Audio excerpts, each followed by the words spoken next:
Some people just want to watch world fun. Jeff nails another draft day. Nailed it. Top 5 has 98. I got one more. Just loves some Kevin James. Fucking Kevin James. It's the history of bad. It's bad. It's the history of bad. So bad. It's the history of bad ideas. It's the history of bad. Oh, yeah. It's the history of bad. That's right. It's the history of bad ideas. Podcast.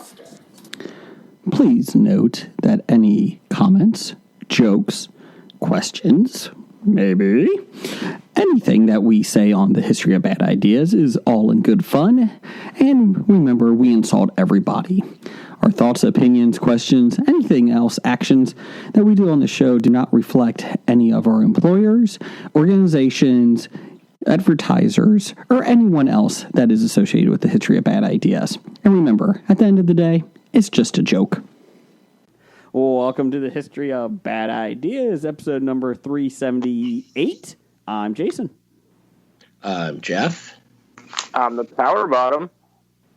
And I'm the intern. Sorry. We had to do a second take on this because I didn't know what outline we were doing because we don't have an outline this week. Jeff, what is it this week? It's wild card, bitches. That's right, wild card. Bam, bam. What is wild card, Brian? Wild card is anything that you want it to be, Jason. Ooh. Anything and everything. Okay. There are no rules. I want it to be cheese. I can't help you with that. Well, I go to your refrigerator. I bet you have some cheese. I don't think there's anything in Jeff's refrigerator. Do you go grocery? My refrigerator? Yeah. No, I think there's mustard. Ooh, what kind? Like regular? Actually, no, it wouldn't be mustard. It would be mustard relish. Oh, okay. I think I have some of that in my fridge too. Because that's what I use when I make deviled eggs. When was the last time you made deviled eggs? When was the last time you had a party? 2 years ago. Well, that's good, Jeff. That mustard might not be good. Dates are just suggestions. They only put dates on there so people throw it out and buy new stuff. Okay. Welcome to Food Talk. Jim, what's in your fridge? Let's see. Right now, I have some romaine lettuce. Okay. I have some leftover pizza. I have ketchup, mustard, some mayonnaise, some beer, some the sparkling ice drinks, some salad dressing, cheese. A human head? No, I sold that. Okay. And then the freezer, there are pizzas, hamburgers, some chicken. Okay. See, that's a normal person's fridge, as opposed to Jeff's mustard fridge. I think mine's more normal than yours. You know what I have from my fridge? I just got this. I just noted. I don't know if it came out just this year. Truly, because I do love Truly, strawberry tea. That's new. I think those are like brand new. I just saw came out last 2 weeks. Okay. Look at that. Uh-huh. I went to my local grocery store and they had it, and I was pretty excited. Surprised you went into a store. And if you haven't heard, April 17th at the Fulling place in whatever the name of the place is in Oakley, they're having the first ever Seltzer Fest. Really? Yes. Okay. I like a good Sponsored seltzer. by Truly. Get your vaccination by then. I guess it makes sense. They have like 3 different stages, and they're going to have social distancing. But I think it makes sense that they're having it in Cincinnati, that's sponsored by Truly, because that's pretty much where Truly's made. The interesting part is that it is social distancing, but to drink, you have to drink out of a trough of seltzer. So I'm not sure if that's safe, but they said it should be okay by then. So Well, they give you like cups to dip out of the trough. We'll be fine then. Well, again, the problem is you have to turn it in when you leave, and they just immediately give it to somebody else. Not even rinse it. They don't even rinse it. And the problem is the troughs are the old style urinals that you'll see in old buildings. Oh, nobody wants that. It's not bad though. This one is strawberry tea. I also got another one over here that's lemon tea. Lemon tea. I wanted to try the peach one. My wife liked it. I have not tried Grandma's the peach one peach yet. tea. They also have raspberry, and the raspberry was okay. Not my favorite. Strawberry tea is pretty damn good though. It's the first time I tasted it.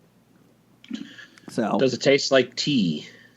Yeah, the lemon Then tea. I'll pass. The lemon tea tastes very similar to regular iced tea with lemon. Like it tastes, you don't even notice it's alcohol. But with sparkling water, like it's got the bubbles and whatnot, right? Like tea doesn't normally have carbonation in it. Correct, but it tastes like it. You know what, Jeff? Go back to your mustard. I'm tired of you already. I don't even like mustard. I think that's why it's in the fridge, because I use it like that one time and never use it after that. Maybe number one fan Doug is right. Man, these wild card episodes are all over the place. They're not good. This is what we'd be talking about anyway. We're still in the introduction. Come on. Blake is not here this week because much like my 4-year-old, he can't adjust to the time change, so he's napping. 4-year-old, 52-year-old man. I get it. It's fine. Pretty much the same. But yeah, so there you go. We have no outline this week. So we get to talk about anything we want. There's no rhyme or reason. I'm sure we're going to get hate mail from number one fan Doug for not reading his listener feedback this week. We apologize. So I've got Doug's responses pulled up, ready to go whenever you guys want to talk about them. Okay, so we can do this because we did ask for listener feedback in terms of what do you want us to talk about. Since it's a wild card episode, we kind of turned it over to them. Go ahead, Brian. Start us off with Doug. What has he got? All right. Out of the gate, Doug says, how about this one?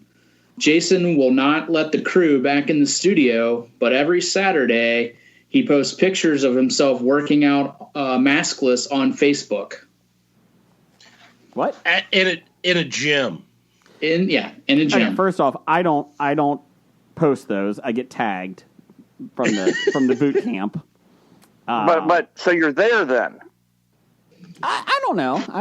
Or where are we really, Jim? It's a very deep conversation there. Yes, I am there. Yes, I am. I've notified the appropriate persons, and an investigation is underway. Okay. Way to go, intern. To be fair, about 80% of the people in the class, there's only like 10 to 12 of us, are vaccinated already. I think almost all of them, except me, which I guess isn't good for me, but for them it's good. And everybody's spaced out enough. So, but yes, that is every Saturday. I do. Yeah. Shut up. Anyways. Let's see here. And Doug also is not too fond of the wild card episodes. He says, talk about how awful the wild card episodes are. You have the best intern in the business, and you won't let him do his job of setting up an outline. The reason for that is, I'll be honest. Intern Brian, the best intern in the business. Brian, you were busy this weekend, not being an asshole. So that is true. You were donating your time and energy to help flood victims. So in Kentucky, so I decided to give you the day off. So that's why we're having the wild card episode. Hey, it doesn't happen appreciate often. That. Yeah, and it doesn't happen often. Like, if most of the time we're all assholes, but when we're not, you deserve a day off. So Jeff hasn't had a day off in 6 years. But no. How was your day off yesterday, Jason? I wasn't an asshole. No, but you didn't go to work. You didn't work yesterday. Yeah, I did. Oh, I just assumed that's why the outline wasn't done this week, because you weren't at work. No. I was actually at work. Yeah, it was just intern Brian was not being an asshole. He got a day off. Congratulations, Brian. Congratulations. I thought it was because you weren't there to look over Brian's shoulder the whole time. What you doing over there, Brian? What you doing? To be fair, I don't always just look over Brian's shoulder. I massage his shoulders too. So it's in a non-creepy way. Yeah, in a non-Biden way. So that's a whole nother investigation that's been opened. I'm just saying that it's not creepy, at least for me. That's what Cuomo's defense is. His book's got to be out any time now. Oh, does he have a new book coming out? Yeah, like just like his COVID book came out in the middle of COVID about how good he handled it. So his book on how well to handle sexual assault accusations and how well to handle them should be coming out soon. Jim, you're a big reader. I love Cuomo's pickup line though.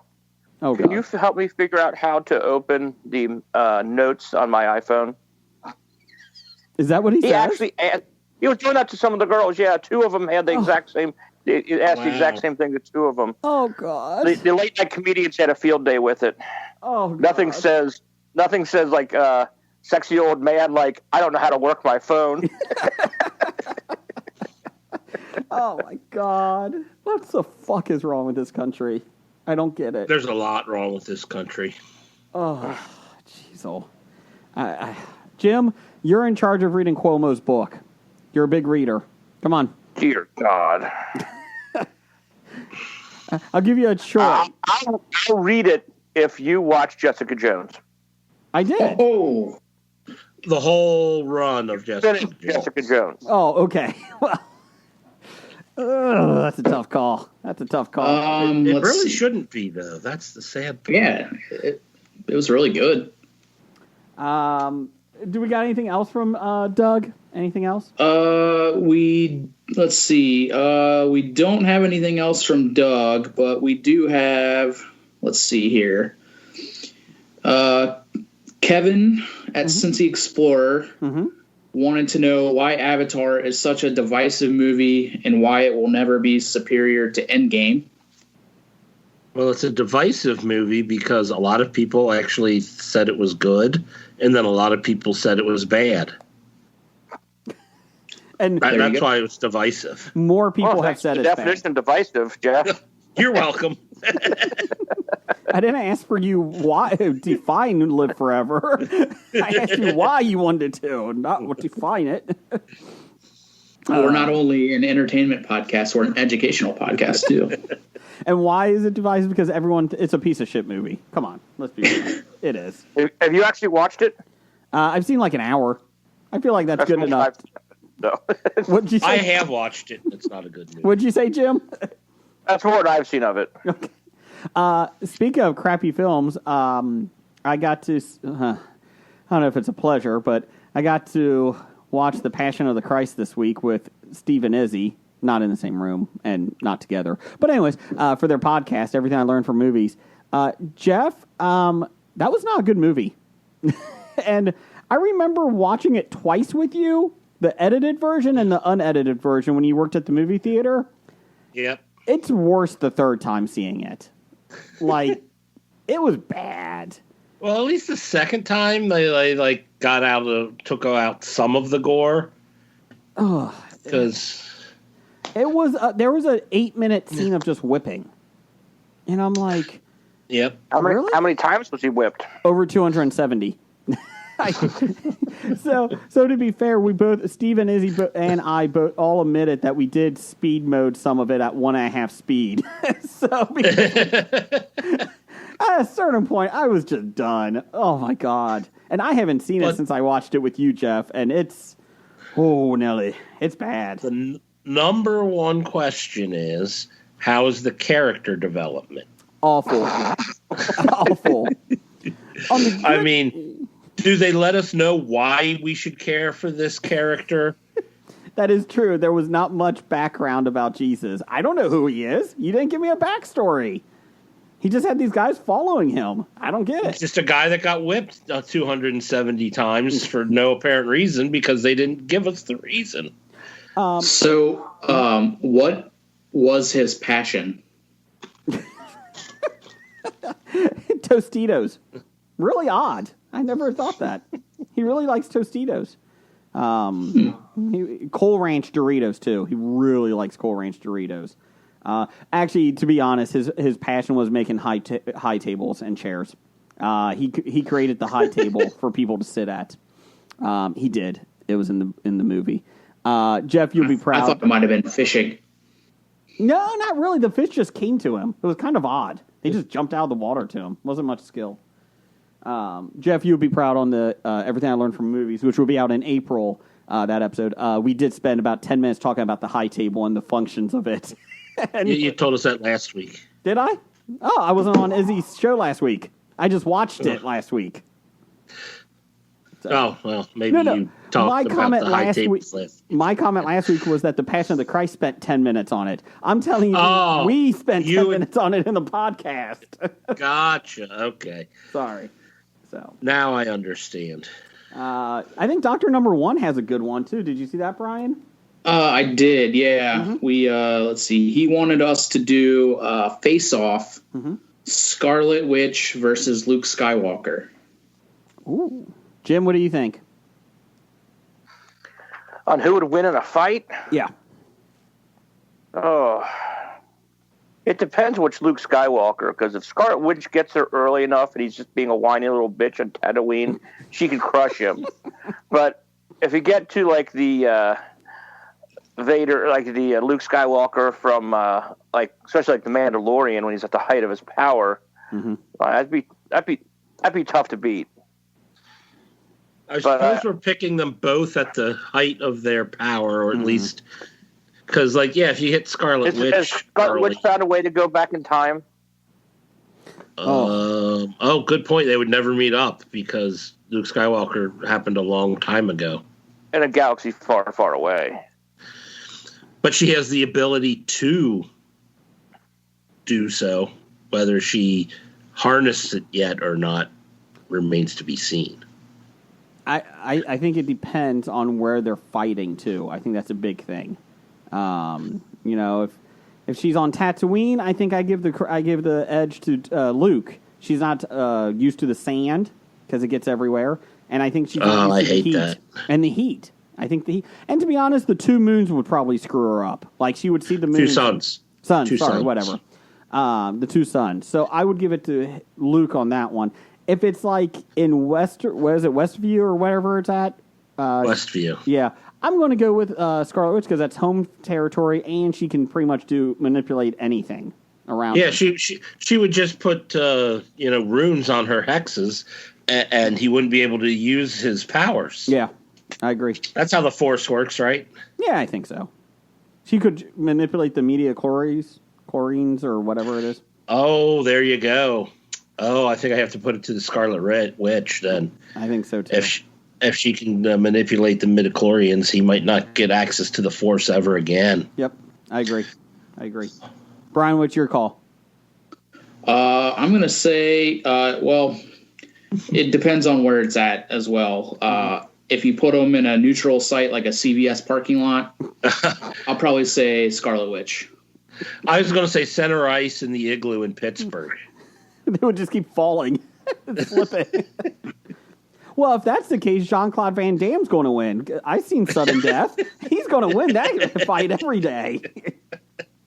And Jaromir Jagr's going to get the game-winning or game-tying goal with 0 seconds left. What if it's at the 50-yard line of Heinz Field? Then does Bane win? Yes.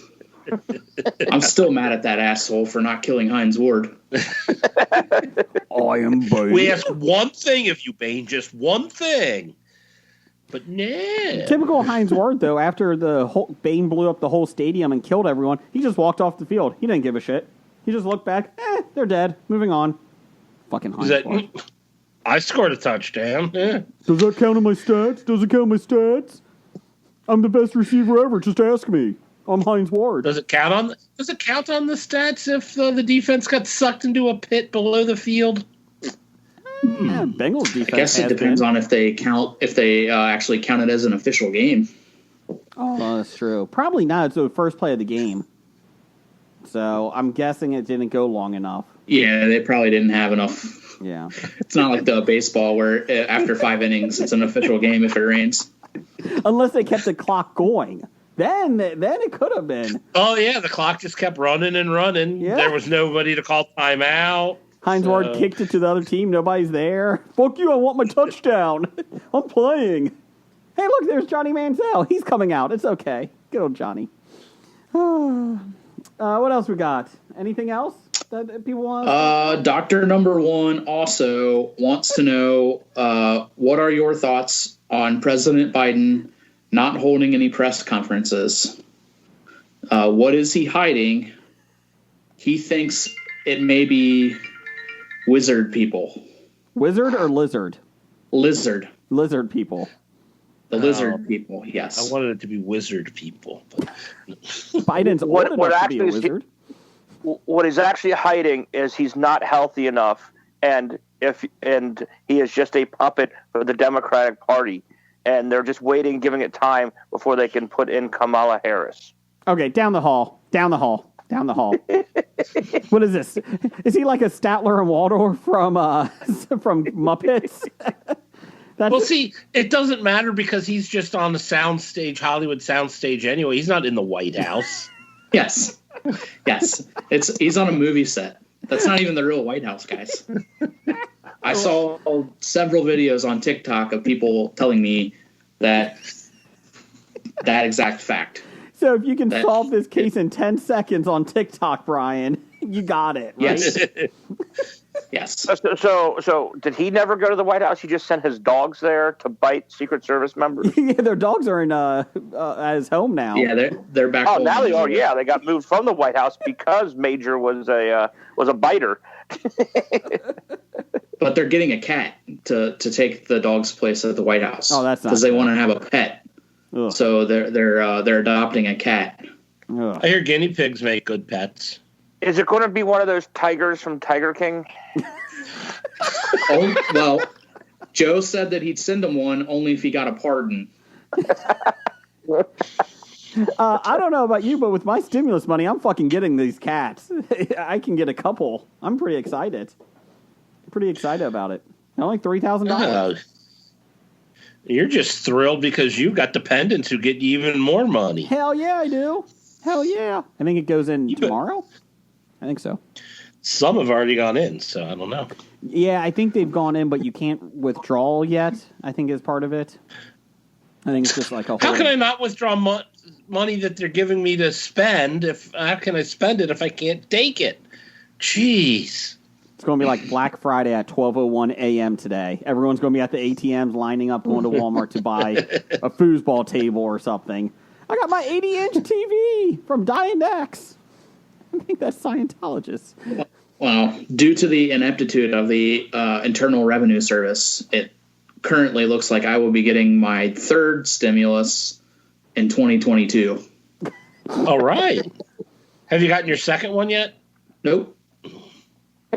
Have you gotten your taxes from 2019 actually processed yet? They have not been processed.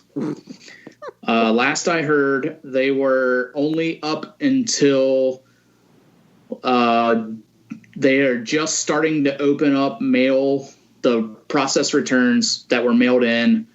They're backdated to June of 2020. Well, you can't say they're not efficient. I mean, they're doing it by hand. I think you can say that. That's exactly what I'm saying. Did you send in your resume to work for them? I did not. Okay. Well, they never got back to me to ask when I asked if I could process my own return. So, I mean, if they're going to hire me, then I'm going to work on my own first. It's only fair. I feel like that. I don't know. I suppose I should ask a friend of mine who works for the IRS what's up. Yeah, I just tell them I like my money. Are you getting money back from 2019? Don't talk to Ron Dodge, Jeff. Oh, that wasn't who I was going to talk to. I said a friend. Oh, okay. Supposedly, because it's taking the IRS so long, and they're so backlogged, they said that they're supposed to be adding additional money to 2019 returns. Well, damn straight. I mean, if they penalize you for paying late, you should be able to penalize them for paying late. It's not money. It's IOUs. They're giving you lots of IOUs. Well, it's just as good as money, though. That's true. That's true. Especially at the Hobie gift shop. I mean, we got tons of fun stuff to buy. We got Zima. Funko Pops. What's that? Plenty of Funko Pops. Yes. I've got a Riverdale one for sale. No, you do not have a Riverdale one. I want to show our. I didn't even think I should have brought that to you when I stormed your castle trying to get Jim's chair back last week. I could have stroked his abs now. Damn it. God. That's my fault. Does the Funko Pop actually show his abs? Oh, it will. I have a Sharpie. I'll fill them in. Let's see here. Anything else we got, or are we good now for listeners? We had Stork asked if Hobie could start a GoFundMe for Nicolas Cage so he doesn't have to keep putting out trash movies every other month. We probably could, but I don't think we want to. Could someone make him National Treasure 3? Can somebody just throw that in there? Just give him that. So he'll be too busy making National Treasure 3 to make 6 crappy little movies? Yeah. Just make one big crappy movie? Yeah, I was on Besotted Geeks podcast this past week, too. Yeah, look at that. You're doing the rounds. Brad and I also reviewed a YouTube video on our History of Bad Ideas YouTube page, Sky Sharks. It's also on the Cinema Guys podcast YouTube page. Sky Sharks, Nazis and Flying Sharks. Nothing better. Nazi zombies and flying sharks. Nazi zombies? Yes. Not the sharks weren't zombies. I did appreciate it. Lots of blood, lots of nudity, and flying sharks. What more can you want? Anything but blood and flying sharks? Nudity. I'll take the nudity. Yeah. But I don't need blood and flying sharks along with the nudity. And Jeff, you're on a podcast this week. I will be recording for everything I learned from movies. Yes. We are going to be doing a drafting devil movies. Oh. Like characters in them, or are you drafting the movies themselves? We're drafting the movies themselves, which took a second for me to realize that's what we were doing. Mm-hmm. But yes, so now I got to say, I have to find 5 devil movies I've actually seen. Bedazzled. The Devil Wears Prada. Oh, I like The Devil Wears Prada. I'll throw that in there. Bedazzled. Yeah. No. Constantine. Devil's Advocate. I have to see these. I watched Constantine last week. I didn't. Is that on HBO now? It is on HBO Max. Yeah, I thought I remember seeing that when I was scrolling through. So the question is, do I just pick devil movies that Nick Cage had something to do with? Oh. like 2 Ghost Riders, Drive Angry. I mean, these are Nick Cage devil movies. Left Behind.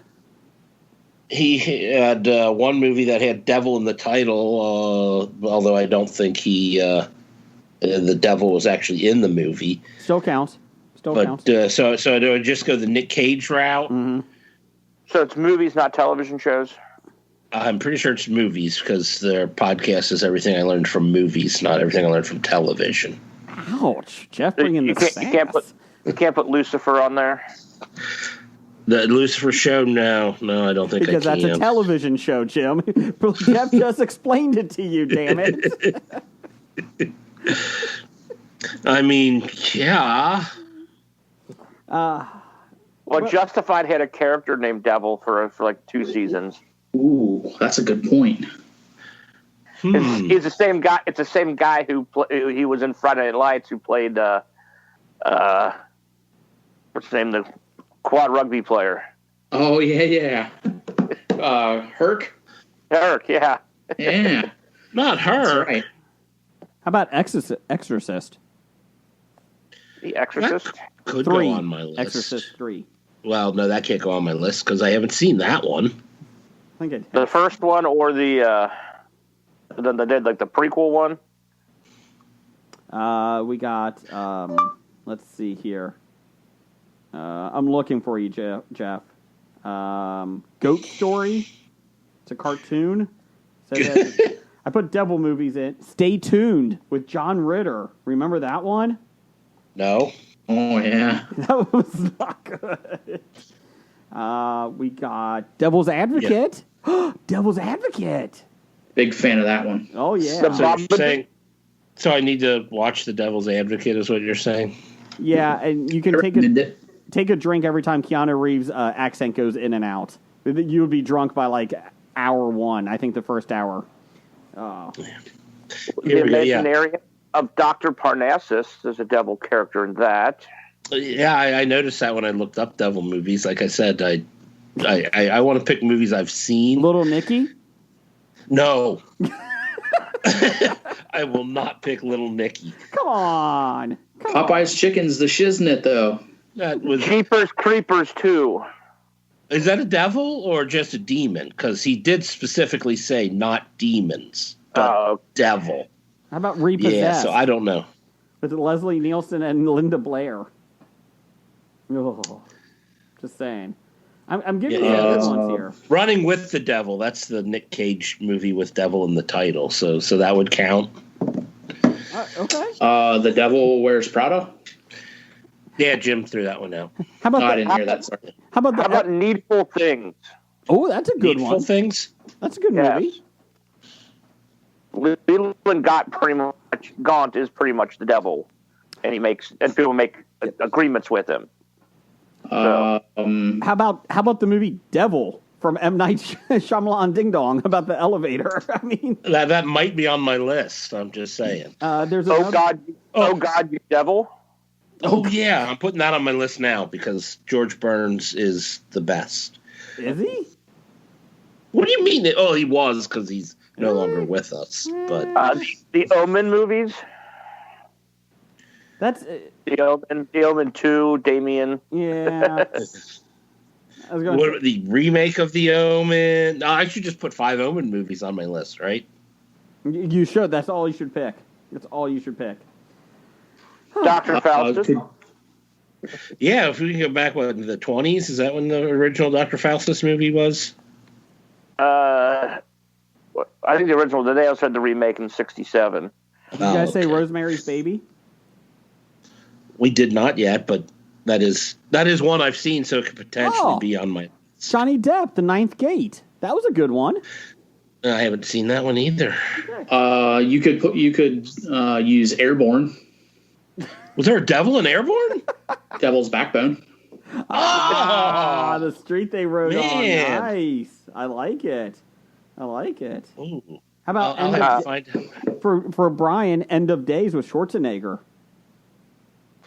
That's one that could potentially be on my list. I got one for you. Oh, brother, where art thou?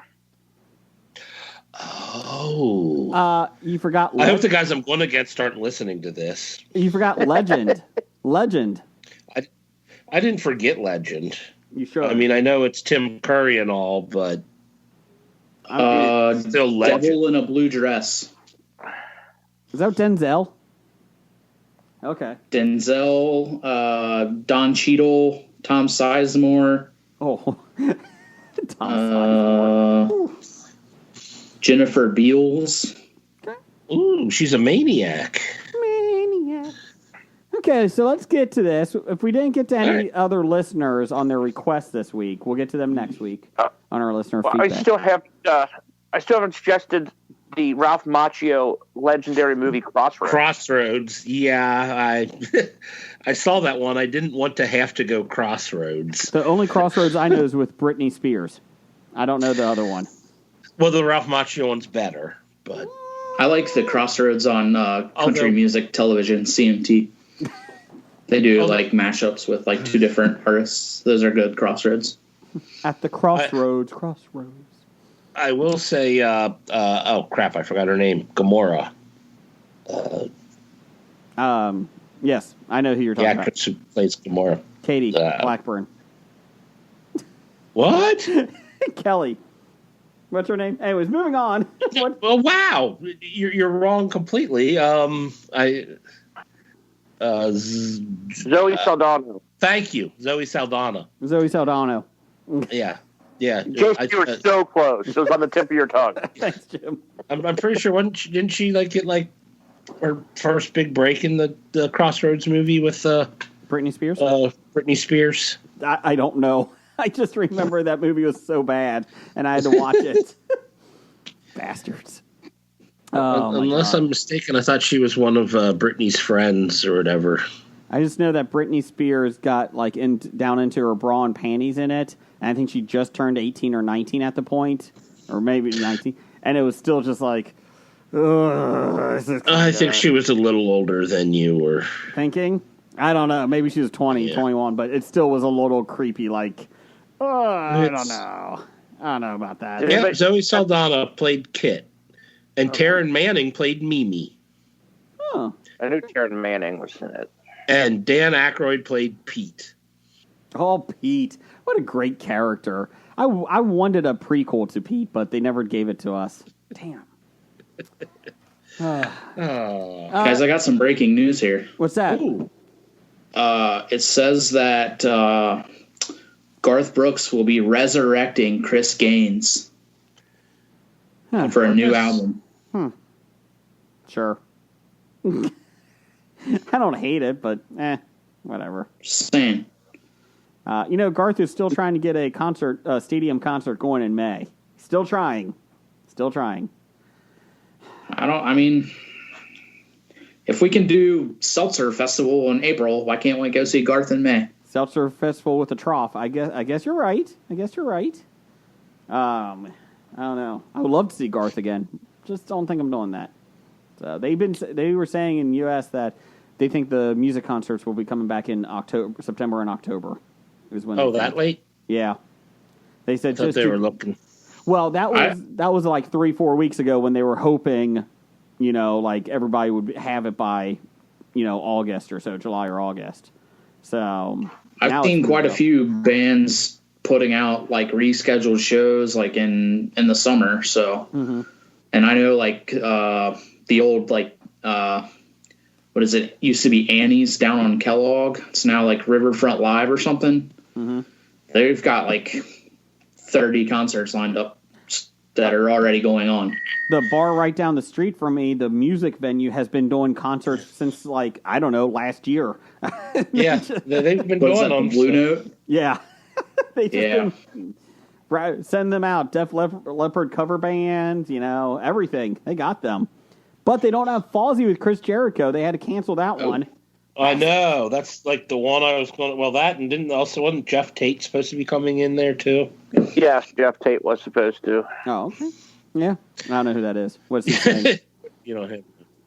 Is he like... the former... Who? He's the former lead singer of Queensryche. Oh, okay. Is he gone coffee house now, or is he still rocking it? He thinks he's rocking it. Mm-hmm. I didn't know if he went like the Mark Wahlberg and Rockstar way, like, from hard rock. No, he didn't do that. What a great movie. I actually do like Rockstar. I enjoy it. I enjoy that movie. I don't know why, but I do. Oh, my goodness. Okay, so it's Wild Card, bitches. I'm sorry, Jay. Wild Card. I just think that movie, I think I like that movie because it's got, like, the great music with Steel Dragon. Steel Dragon. It was just enjoyable. It's lighthearted. You can watch it. It was a good movie. Yeah. I mean, even made Jennifer Aniston tolerable. So, I mean, I guess that's not bad. Fucking Jennifer Aniston.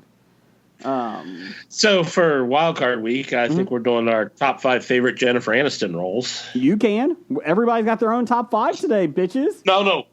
We're all doing our top 5 favorite Jennifer Aniston roles. You're doing something different. That's fine. I actually had wrestling just to piss off Blake, and I'm now pissed off that he's not here. Damn it. You should save it for next week. Just start doing it totally different, like Smurfs. Oh, my goodness. Can I start, though? I do have one. Well, you know what, Jim? Jim, you kind of get shafted on here. Why don't you go? What do I want to talk about first? Yeah, what you got? I did watch the show, the third season. I didn't even realize it was a series, like a kind of like kind of like American Horror Story. I started watching The Sinner. Oh, that is in our Netflix queue. Yes, and I started on season 3 because I looked and it had Lone Star himself and starring in it along with Matt Bomer. So I watched season 3, and it's really good. So is each season different, like American Horror Story? Yes. Okay, what's the premise of it? Like, you don't have to tell me premise of season 3, but like, what is the overall theme like? It's kind of a cop Like a procedural show. Okay. Yeah. Okay. Do they have the same characters in each season or different ones? I don't know. I've only watched season 3. Gotcha. So that's what I was going to say. I believe the first season has Jessica Biel in it. Mm-hmm. Jessica Biel is the producer for the entire show, and she was in the first season. Yeah. But I don't remember who was in the second season. So is it kind of like True Detective, like different things each season, but it's a cop-based thing? So it's. Well, I know season 3 is. Season. I'm not sure. I can. So the tagline is an anthology series that examines how and why ordinary people commit brutal crimes. Ah. Do you guys like anthology series for shows, or do you like the old school version of just like regular series? I like the anthologies. Like I like how like True Detective is different, and what's the other one that we just watched? Fargo. That's another. Yeah, we watched another anthology just recently it's pretty good. I can't remember. I watched 2 seasons of American Horror Story, and I like that I can jump in on season 12 or whatever, and I'm okay. Like, it has enough Easter eggs for people in the prior seasons, like that have been with it from the beginning, but then it's like its own standalone. I do like those. I think it's easier for people to jump in and out, and I think their viewership can reflect that too sometimes, that people can be excited about it and not have to be sitting through 12 seasons of it. It all depends on which seasons Lady Gaga is in. She in it? Lady Gaga. She was in American Horror Story. Did not know that. I know Kathy Bates for was. One Hotel, I think Gaga was in the hotel season. I just finished. I watched the one this past season, the camp one. That was kind of enjoyable. Like the first 5 episodes, I'm like, I don't know where this is going. And then once they revealed where it was going, I was like, oh, okay. I enjoyed it then a lot more. Jim, do you like the anthology series more? I do like it, and well, I like them both because you can tell a different type of story. So I'm good with both. Mm-hmm. But yeah, in the Sinner, it looks like Bill Pullman is in all the seasons. Oh, okay. Okay. Good old Bill. Don't let them bury me. I'm not dead. Bill Pullman's best line. What's that from? Serpent in the Rainbow. Oh, Stephen King, right? No. Isn't it? I don't think so. Dean Koontz. I don't know. Dean Koontz. Sorry, my bad. Now you're going to make me look that up. Hell yeah. I'm already looking it up. Okay, so Jim's got that. Jim, can we talk about the Uber rider Wes from Craven? Serpent in the Rainbow is Wes Craven. Story by Wade Davis. Okay. Can we talk about the Uber rider from Hell? Have you guys seen this? She turned herself. The 3 girls? Yeah. I have not. This is from Vice. Arnie Kamiya, 24, was caught on video coughing on her driver and pulling off his mask in San Francisco last week. It was an Uber driver. The Uber rider from Hell was caught, she attacked her Uber driver, Subharka Kadaka, I think. He's from Nepal. On March 7th, after he asked her to wear a mask. She basically has been at large for the last week. They've been looking for her. Damn straight. I'd be pressing charges. She communicated through attorneys that she intended to turn herself into San Francisco police on March 11th, and finally it happened. She's facing charges of battery of a transit employee, first-degree robbery, and conspiracy to commit a crime, in addition to breaking COVID mandates. Let's see here. In total, she's facing up to 20 years in prison. Wow. The charge of battery of a transit employee comes with a 1 year in prison and up to $10,000. First-degree robbery is 3 to 9 years, and a conspiracy to commit a crime holds a potential of 1 year. That's not. Was the robbery when they tried to steal his phone or whatever because he was recording it? So here's the interesting thing: they haven't explained why there's a theft yet. So I don't. They haven't. The police said that they haven't explained the robbery yet. Part of it. I just remember them trying to grab his phone from him. I'm guessing that's it. But they said they won't talk. They haven't announced it yet. Her bond set at $75,000. In dash cam footage of the incident, she's seen hitting and attacking him after he asked her and 2 other passengers to wear their masks. She then coughs on him, tries to take his phone, calls him the N-word, and yells, "Fuck the masks."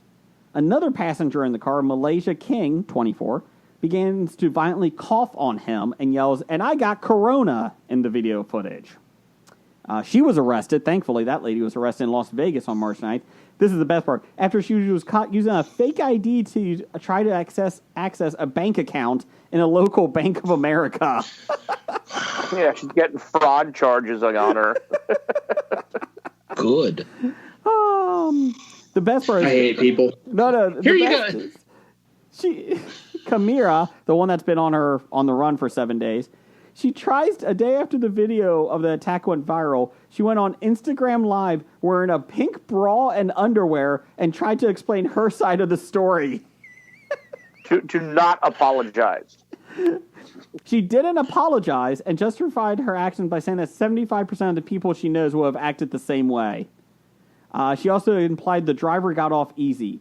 "He's lucky as hell I ain't have nothing on me. Because if we would have played with me, bro, it would have been a whole different story," she says. Yeah.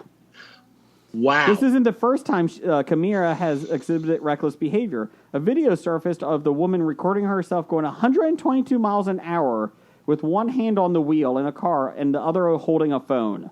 At times, she looks to the side or at her mirror and saying, "This shit is getting too colossal," after hitting top speed. I hate people. They're the worst, man. I just don't have words. I like how she justified herself in a bra and panties video. Yeah. Seems legit. And I like that her friend got She's got to arrested. she's got to keep up those influencer points. She's got to keep racking up hours on Instagram. I don't get it. I just don't get it. I'm like, Jesus. Did the third person... I never watched the whole video. Did the third person ever do anything? She might be the most innocent one. Yeah, I don't really think she's just kind of there. Like, she doesn't really do anything, but she's not wearing a mask. Mm-hmm. She's just kind of, like, she doesn't... I don't think she actually, like, gets, like, too involved. Well, I think Uber's policy... Correct me if I'm wrong. I thought Uber's policy was that you have to wear a mask in the vehicle. It is. Is it, Jim? It is. Okay. So again, if your driver doesn't care and you don't care, then it's not bad. But pretty much most of the drivers have been wearing masks and making people wear them. So yeah. I'm not saying if you get in, the driver says he doesn't care. That's fine. I'm just saying that if you get in, the driver says, "Hey, put your mask on. It's my vehicle." Fucking put your mask on. Not only is it Uber's rule, it's their rule. So, oh my God. She seems like a delight. She seems sweet. No, she doesn't. She threatened to sue Uber and said she likes Lyft anyway, but she has been banned from both Uber and Lyft. I hate people. I just hate them. So, Jeff, you got anything this week? I suppose we could talk about. I hosted the game of Blood on the Clock Tower this past weekend. Explain what this is. Jason took I can't speak now. Jason, thank you. But yeah, it is a social deduction hidden role game. If people are familiar with the game Werewolf, it's similar to that, but there's no player elimination, so it's much, much, much better. But and it works great on Zoom because people can break out into other rooms and like have their talk behind your back, and you don't have to do the everybody close your eyes type stuff. You just say everybody go to your rooms, and then now the storyteller will go visit them individually if they need to give them information or something during the night phase of the game. So there's day and night phases, and you have to figure out who the demon is. The imp? Is that what it is? The demon imp? Yeah. Yeah. The demon. This one was an imp. They've got a bunch of different stories that they have or whatever that have different types of powers. But we played the basic one, and the demon is the imp. But my wife played. The imp is. My wife played even over Zoom. Yes. We both had to go to opposite rooms. I had to sleep on the couch that night because I did not protect her, and I said, "Yeah, let's go ahead and kill her character." First. Yeah, you voted to kill her first. Yeah, I saw that. It was a good time. I was a little hesitant, but it was enjoyable. I really like once you got the feel down. Once the flow started going. Yeah, you learned everybody's powers, and you were trying to get information from them. My wife enjoyed it. She said she usually doesn't like those games as much because she doesn't like talking to people she doesn't know and that. But she said she enjoyed it. And she said, you know what? Until game night comes back in like 2 months here, baby. Might be sooner. 40 and up this week, Friday. Vaccines. Let's go, fuckers. Woo! Time for game night. Jim, let's go. We're getting vaccines together. Woo! Can we get tattoos at the same time? I don't give a shit. Let's go. I want to get a tattoo of the vaccine. I'm just keeping the vaccine needle in my arm. That's what I'm doing. That's all I'm doing. Let's go, bitches. But Jason got the unfortunate role of being the drunk, I did. where he thought he was someone else, but he wasn't, and so that other person's power did not work. So when Jason thought he was the monk who was going around protecting people, and then the people were dying anyway. Kind of like real life. And then and then you still tried to throw your wife under the bus. You had the faulty power, and you killed your wife. Scab Jeff was played with us. His fiance, who is the second best Buffy player, trivia player, she was on there. The best part is I don't know like half of the people on this thing, but they all thought I was the bad guy just from talking to me. So that was nice. Well, that's because you said I tried to protect Scab Jeff from being killed, but he was killed anyway. So they didn't trust you. It was very much like the Craig Ferguson game show, The Hustler. Have you seen that? No, I never did. You need to watch that. That's a good show. Number one fan Doug got me on that one. And basically there's 5 people, and they sit around a table, and the hustler is trying to... the hustler is the only one that can eliminate somebody after every 3 questions. And they answer a total of 10 questions, and they get money for each one. And basically the final 3, if 2 of them agree on who the hustler is and they're correct, they split the money. If not, the hustler gets all of it. But it's all about the hustler's life. Like, so the hustler, he or she obviously knows all the answers. So, like this week there was, they like Sean Connery. They have a crush on Sean Connery. So the next question was about James Bond. So that's what they have to answer. So they reveal clues about the hustler, but then they do a trivia, related to that. And I felt very similar to that when I was playing this because you're trying to talk to everybody, trying to get some information out and figure out who really is the bad guy. Afterwards, I told my wife that I was like, this is like The Hustler. I've really enjoyed this. So you would like The Hustler is a very good show. Very good game show. Yeah. The problem was you trusted my friend Mike, who was the demon's minion. That asshole. And he threw you under the bus. He did. That fucking asshole. Good news is I killed him first. I may be dying, but I'm taking people with me, fuckers. The bad news is you lost the game because you didn't kill the demon. I didn't feel too bad about losing the game for everyone because I took him out. I feel pretty good. I feel pretty good. You keep telling yourself that. That's right. But no, I appreciate you getting that together. My wife and I both have enjoyed it, and we would definitely play that again. So Yeah. Jim would have been there, but he got stuck at work, so he was unable to participate. So I didn't know who I was going to drink wine with. Don't remind me.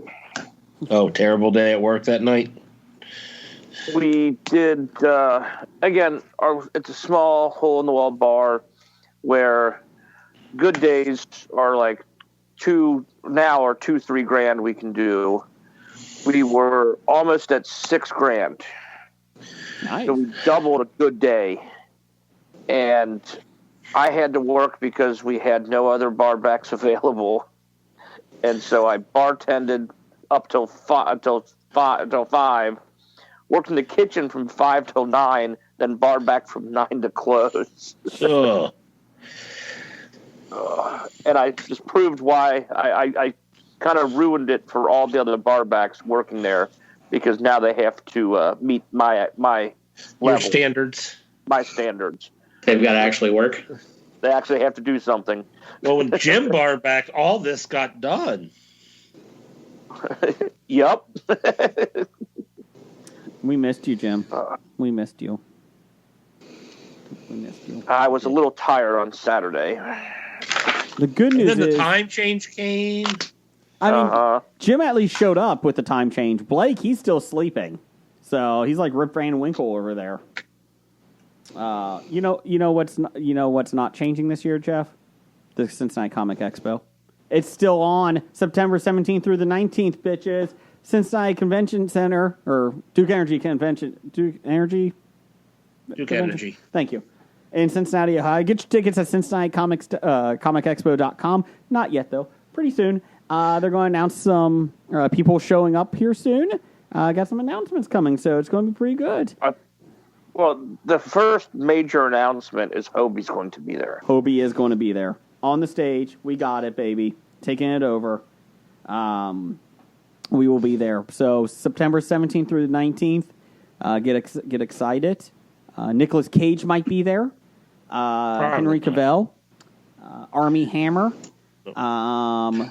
Ooh, yeah, no, I don't think Army will. John Lovett might be there. John Lovis. You know, he actually just might be outside. I'll be honest. He just might be outside. Michael Caine might be there. John Lovett's going to be outside begging for money. He's on Holy Moly. He's got Holy Moly money. It's fine. So they just renewed that for 3 and 4.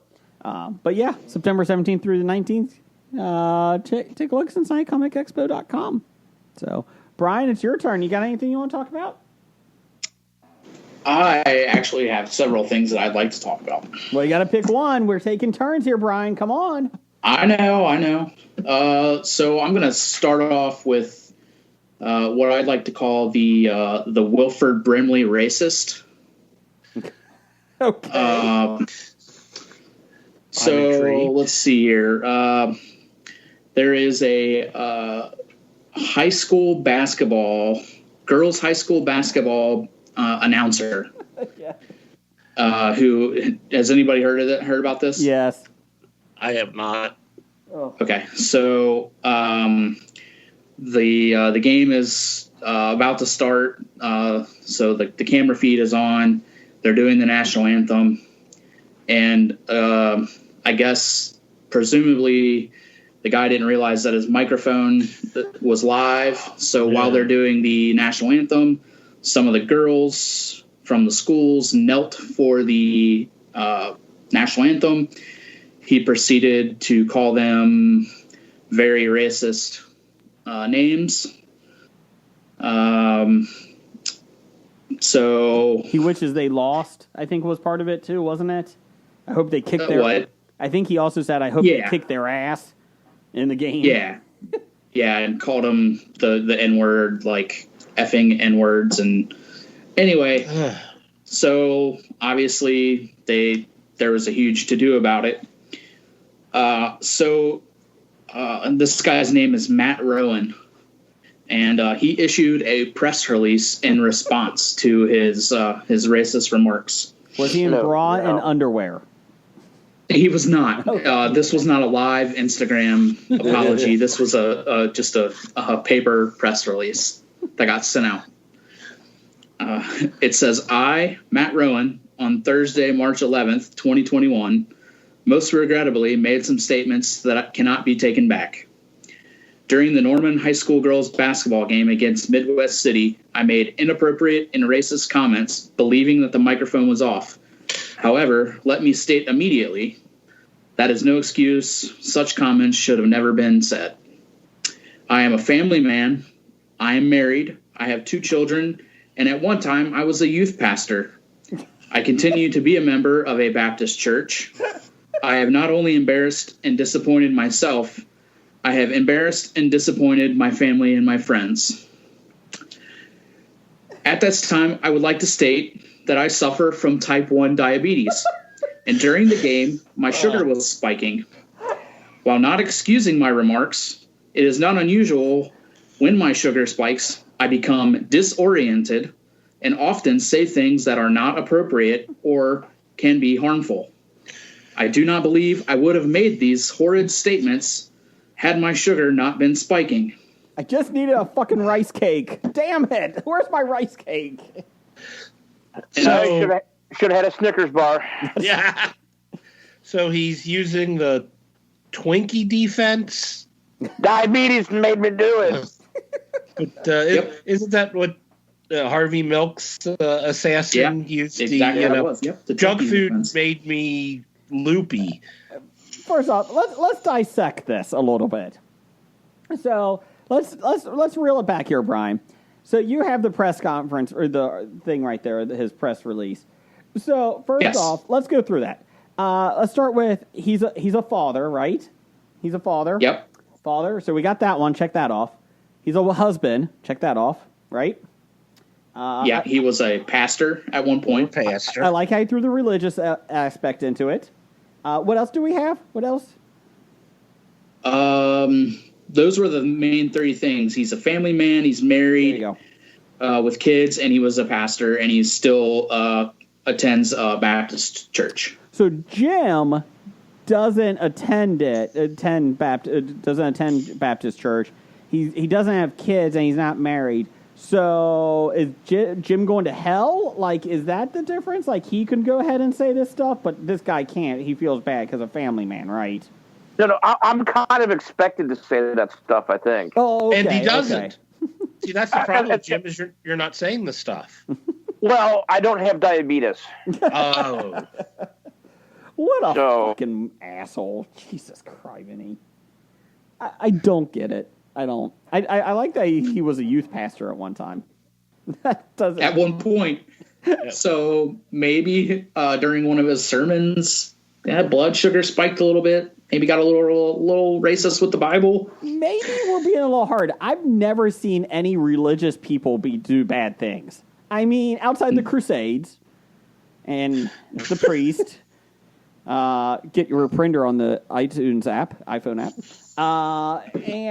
Or the Spanish Inquisition. Spanish Inquisition. Yeah, okay, besides that. No one expects the Spanish Inquisition. Our main weapon is fear. Fear and surprise are our two main weapons. The Salem witch trials. I mean, in all honesty, I don't think the religious have really done anything bad. I mean, this is second to, I think this definitely trumps Roseanne being racist because of Ambien. Oh God, that's right. Yeah, that's right. So diabetes, I think diabetes definitely trumps the Ambien one. I didn't know that diabetes, one of the side effects was obviously using those slurs. I mean, and obviously it's not the first time this guy has used this slur. I mean, let's see. Come on. This doesn't just jump out at you. And I will say, if your blood sugar content gets thrown, you can act real loopy and out of it. But he also wouldn't have been able to sit there and probably do an entire basketball game. Well, and he probably wouldn't have been able to pay attention to the fact that the girls were kneeling during the national anthem. He may have been looking for an orange juice. I just thought he was a big Morgan Wallen fan. Yeah. Well, it is in Oklahoma, Jim. So Oklahoma. Jeff, why is there a cork on the end of his fork? It doesn't hurt him. May I go to the bathroom? Certainly. Thank you. So if this guy puts out a country music album, is it going to go right to the top of the charts? He'll be on Saturday Night Live in a couple weeks. It depends if they have to brand it actual, like, it has to play on like on country music radio. Like, it can't be Americana or like blues or anything like that. Yeah. True country that you hear on the radio these days. I like how our wild card episode went from like, yeah, wild card bitches to, God, we fucking hate people. Like, we got some negative stories this week. Oh, there's a lot of shitty people out there that do shitty stuff. So at some point, we need to discuss it, I think. So kind of like the mom in Pennsylvania who put out videos of her daughter's cheerleading rivals. Yes. Which those videos consisted of them drinking and being naked and sex and stuff. Yeah, so I got that one here, Jim. Let me help you here. But they weren't like real videos, right? Like, she created them. They were like deep fake videos. They were deep fakes. Yeah, they're deep fakes where she used the technology to put like their faces and try to make it look like. So there were like real videos of people like drinking and smoking while naked and whatnot, and she put these teenagers' faces on these bodies. So, per the New York Post, a Pennsylvania mom allegedly made illicit fake videos of her daughter's cheerleading rivals and sent them to their coaches in a bid to get the kids kicked off the team, which it worked. They did get kicked off the team. Did they? Yeah, a couple of them. They're back on, but yeah. Yeah, but I know at least two of them, or one of them did, because the one girl came out to the public and was like, F this, I'll tell you exactly what happened. Like, I'm not hiding behind this. This fucking bitch crazy lady is the one that did it. The false images, which are so expertly manipulated, they were known as deep fakes, were sent to at least 3 girls on the Victory Vipers cheerleading team, with messages urging the youngsters to commit suicide, citing the Bucks County District Attorney's Office. Rafaela Spoon, 50, was charged with cyber harassment of a child and stands accused of creating the completely false snaps which show the kids drinking, smoking, and in the nude. So I will say, if you didn't know that this lady did this and you saw her mugshot, you would immediately think that she did something diabolical. Yeah. Yeah. She's a terrifying looking woman. yes, she reminds me of dance moms. As I said offline or off air, that face will haunt me for the rest of my life. That face is scary. God. Oh. 2 more girls. Basically, this has been going on since July. Yeah. Victory Vipers told ABC News it cooperated with the police during the investigation, and all athletes involved are no longer part of our program. So I guess they're not coming back. Wow. I wouldn't want to. Yeah. No. I like this. You ready? So this is almost as good as your, Brian, as your announcer's press release. Victory Vipers has always promoted a family environment, and we are sorry for all individuals involved. We have very well-established policies and a very strict anti-bullying policy in our program, the team said. So why are you not bringing the people that were bullied back? Well, they might not want to come back. No, I get that, but I'm just saying, come on. Yeah, it was, that lady, oh, God. She is scary. Oh, God. So, Jim, do you got anything else you want to talk about here? I was going to bring up that crazy lady. Mm-hmm. Trying to think anything else I wrote down here. Oh, we can talk about some the new sports stuff going on with the free agent signings in football and baseball getting ready to start up. Who's everybody's pick to win baseball this year? Who's going to win the World Series? Ooh. Okay.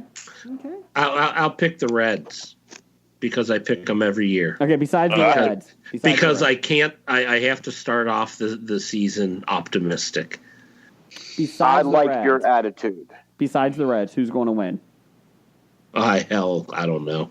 I Well, guess the obviously, Dodgers will repeat. The Dodgers with their $100 billion San payroll. Diego is the sexy pick, though, right now. San Diego Padres. I'm not sold on them yet. I'm not sold on them. Well, I mean, the Dodgers are returning a lot from their World Series win, and they added, like, the Trevor Bauer, the Cy Young Award winner, so... San Diego has added a lot of players that are really good. Yeah. They added like 3 pitchers. Like Snell, they traded for. Don't you feel like they're kind of like the... Hugh Darvish, who was Hugh Darvish. To go along with like 5, like pretty much top of the rotation ace pitchers. I feel and like they're not even going to have Clevenger this year. Yeah. I feel like San Diego was like what you do when you have a video game, baseball video game. You like trade for everybody you want in the offseason. San Diego kind of did the same thing. Like fuck the salary cap. Would you like to add a salary cap to your franchise? Nope. Wouldn't add those. But the stuff they were giving, they didn't give up a lot to get these guys either. No. They took didn't on salaries, is what they're doing. Yeah, they kept a decent amount of their top end prospects in place. Somehow Matt Kemp was traded, and they're still paying for that salary. Somebody's paying his salary. Doesn't matter if he's playing or not. Somebody's paying Matt Kemp's salary because that guy got traded around all the time with his salary. Poor guy. I almost feel bad for him. Jim, you know what? Almost. I feel bad for him because he's a millionaire. Twice, 6 times, 1,000 times over. Right. I don't feel bad for him. Jim, I'm going with you. Come on, help me out here, buddy. I'm going with the Blue Jays. The Blue Jays are winning it. I'm telling you. They are got a nice young core of players. They're about 2 to 3 years away. I just think they need a little more pitching, but I mean their bats should be good with all the kids of former major leaguers. Didn't they sign Springer? Yeah, and they signed Springer too. Yeah, that was huge. Go with Biggio and Guerrero and Gurriel. I think Bichette. So wait a minute. No, I think we're in the 90s again. So we're only missing. Does Larry Walker have a kid? No, but he's still playing. It's just Larry Walker.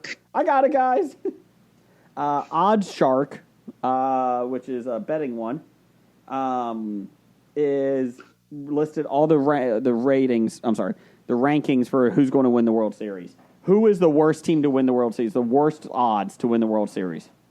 Pittsburgh this was Pirates. 6 days ago. Who? Pittsburgh Pirates. Pittsburgh Pirates. Tampa Bay. Correct. Pittsburgh is correct. Yeah. Tampa Bay took a big hit yesterday with one of their young starters being shut down for about 3 or 4 weeks. Oh, miss it. You each got... I'm just saying Tampa, they made the postseason last year. I don't think but they lost. But they won the traded. World, or they went to the World Series. Oh God, yeah, they did. I thought they lost it before that, but no, they were in the... Yeah. My oldest son was not happy that the Dodgers won. Neither was I. Nobody roots for the Dodgers. So only reason I was happy about that was for Mookie Betts. See, I'm not a fan of Mookie Betts, so I didn't want him to win either. See, LeBron James bought a share into the Boston Red Sox, or he's going to. So he was already part of the ownership group. So the ownership group, the Henry Group that owns the Red Sox, they also own Liverpool. Mm-hmm. So he was a part owner in Liverpool. So now he's just buying into the other teams in the group. I don't blame him. I think he just wants season tickets. I think that's all he wants. I would love to have season tickets to Fenway. So the next 3 teams, it's a 3-way tie for the second least favorite teams to win. Brian, give me one of those.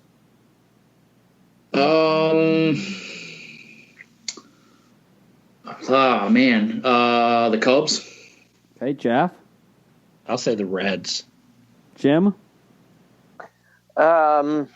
Baltimore. Yeah, Baltimore. Oh, Baltimore. Yeah, Colorado. that makes sense. Detroit. And Texas. Baltimore is right Texas, above okay. them, tied with Arizona and Kansas Oh. City. The Reds are actually in the middle of the pack. Middle of the Wow. pack. Yeah. That surprises me from a team that lost like their one good. Yeah, but they did a lot They of can't hit pickups. the fucking ball. They got a lot of hitters in the offseason. Did they? No. Did they get They got- anything in the offseason? They got Heineman.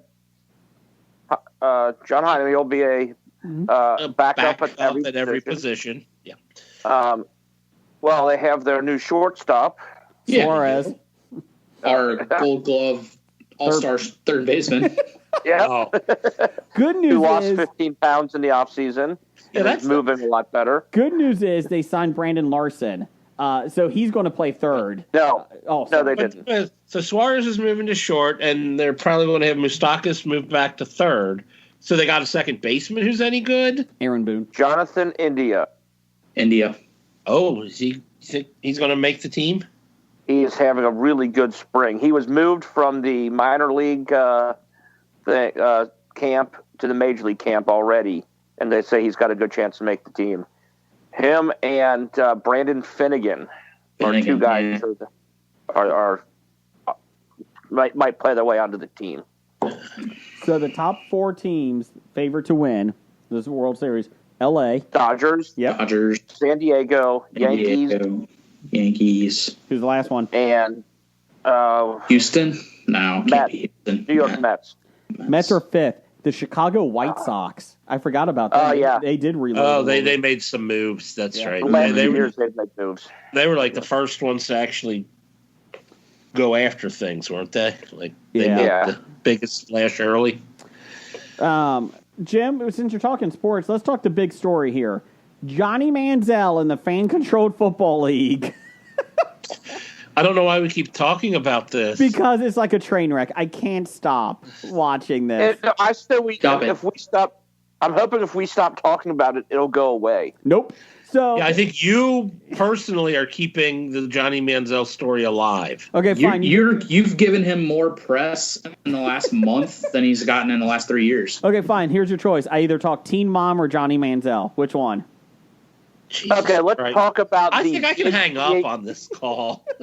Let's talk about the big free agent signing by the Dallas Cowboys yesterday. Who was that? Jake McQuaid. Who is that? They got their new long snapper. Ooh, that's exciting. Did they just win a Super Bowl with that signing? They might have. It pissed off a lot of Cowboys fans because their their former long snapper has played 16 years for the team, is second in games played for a Cowboy, They want him to get the record. and they just went in different direction because John Fassel and their used to be with the Rams, along with Greg Zuerlein, who his holder was he was snapping for Zuerlein too, so Okay. it gets familiarity with it.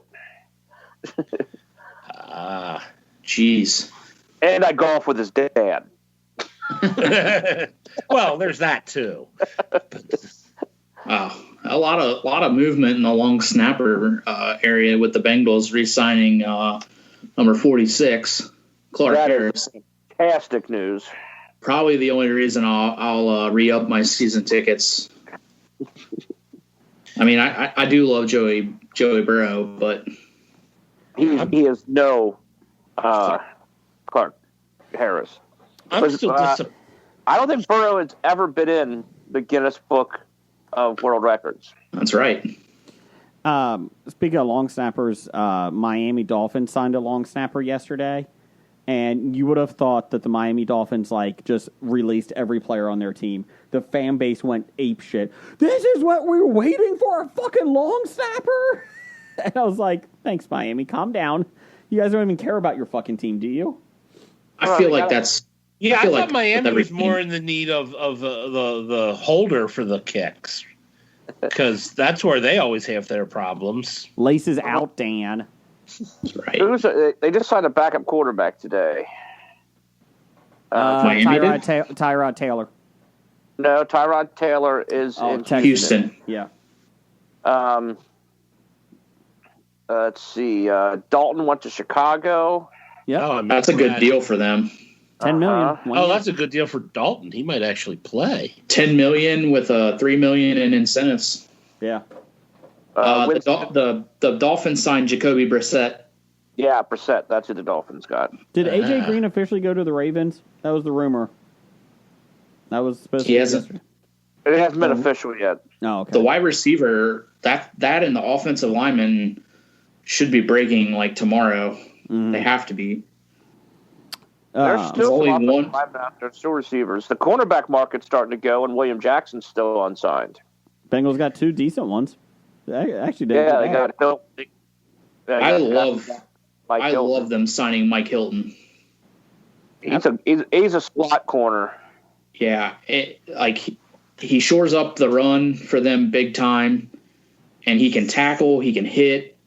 Like their corners have for years have been grabbing at ankles and grabbing at jerseys trying to tackle people. Well, they also signed the And Minnesota. They signed the Minnesota cornerback last year too. That didn't get to play at all. Trey Waynes Yeah, Yeah, and not bad. Mackenzie Alexander. yeah. They don't have a but bad. he's Alexander's a free agent, right? They offered him. I mean, they offered him their whatever the qualifying offer, so they can match if somebody signs. Yeah. But the guy from Dallas is also a big tackler too.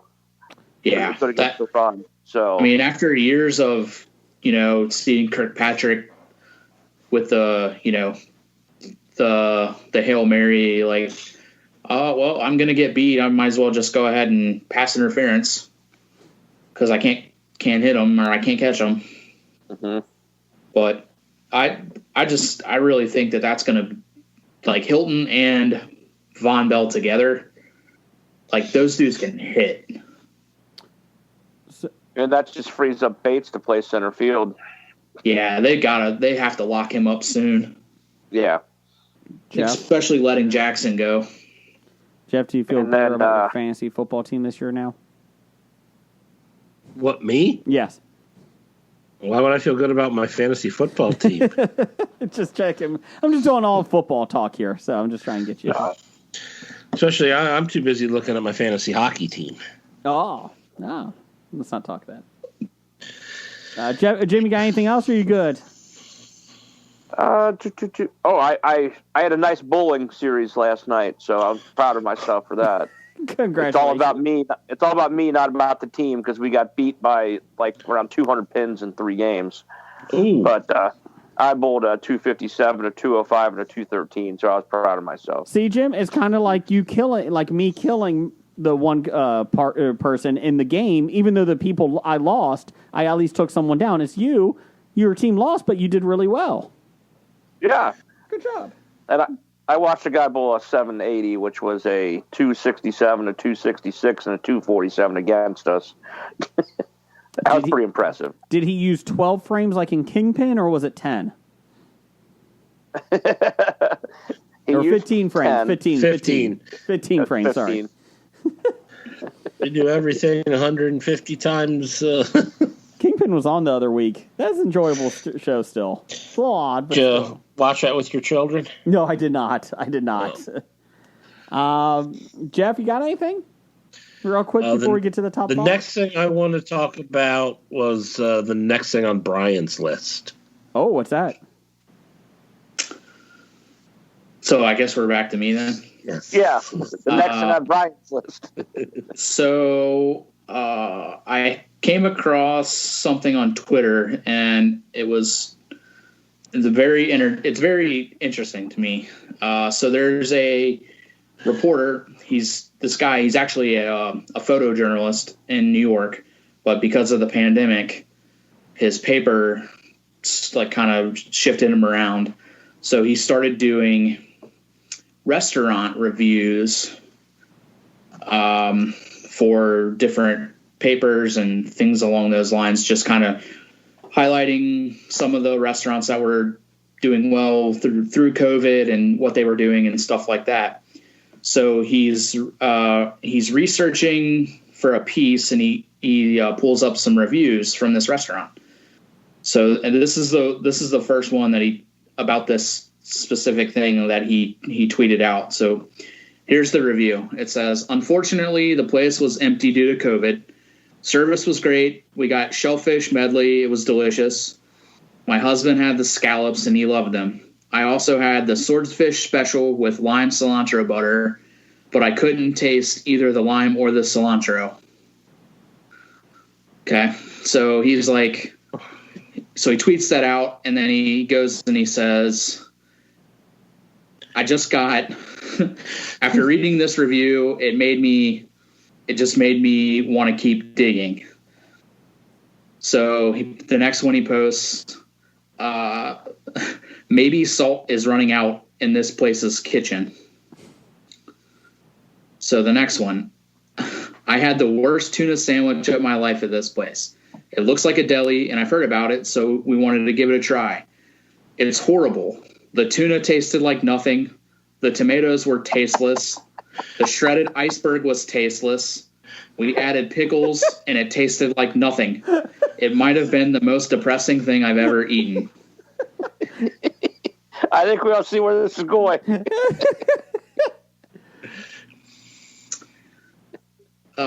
Let's see here. This lady, she was at she got a coffee somewhere. I ordered a caramel frappuccino, and I couldn't taste the caramel. Sent it back. Still couldn't taste the caramel. Ended up having to have them put 6 pumps of caramel syrup in it before I could taste it. My God. So I think we broke Jeff. there are so supposedly what I gather and what this guy obviously gets is that there are hundreds of thousands of people who had COVID that just didn't realize that they couldn't taste anything. That's one of the main symptoms. Right. Yeah, exactly. And 6 pumps of caramel before it's like, yeah. Think there's probably I would be worried if I was getting that much caramel and I couldn't taste it. You know, it always amazes me, like the people that get the coffee, and not even coffee, but it's like 80,000 pumps of caramel in their coffee, and I'm like, you're just getting caramel now. That's not even coffee. I used to work for somebody. That's the only way that coffee is worth drinking, though. Stop it. But I used to work with somebody that would get that something like that in the morning, every morning, and she figured it out, and it was 900 calories every morning she was eating, or drinking, I guess, from it. Yeah. I'm like, Jesus. It's a whole lot of calories there. So this guy, like, the whole thing, like, he circled back, and he's like, I would like to petition to have a new tab invented for restaurant reviews that's called "Reviews Written by People Who Should Be Quarantining Right Now." So, but in the feed of this, like where people are like posting other reviews and where he's talking about it, somebody brings up the Yankee Candle website has been inundated with the same thing, where they're getting tons of negative reviews or bad reviews on all of their scented candles now because people can't smell them. Oh, man. So this just goes into my anxiety and everything else, OCD, everything else that I have issues with. I'm not exaggerating. Every single morning, take a shower, get out, I go put my deodorant on. I make sure I can smell my deodorant every morning to make sure I don't have COVID. Every single morning. Just because you can smell it doesn't mean you don't have COVID. I understand that, but that's one of the first things I do every fucking day. I have some issues. But Yeah, think?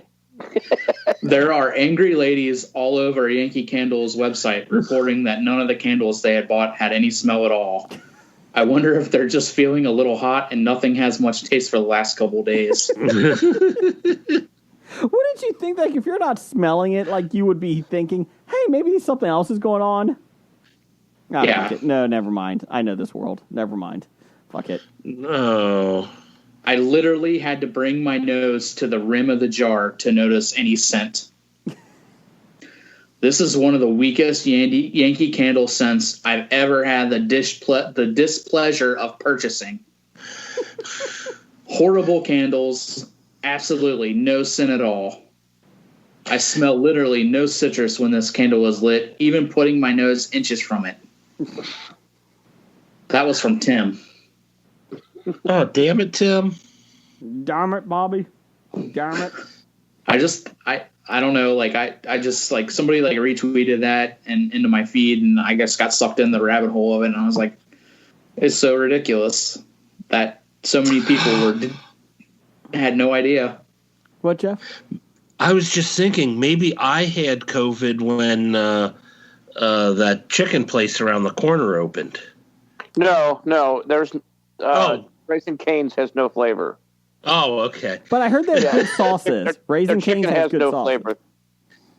They have one sauce. One sauce. What do you mean sauces? They have one sauce. one Which, sauce. if you like the Sauce. sauce, good. And if you don't like it, you're shit out of luck. Hopefully you have more than mustard in your refrigerator.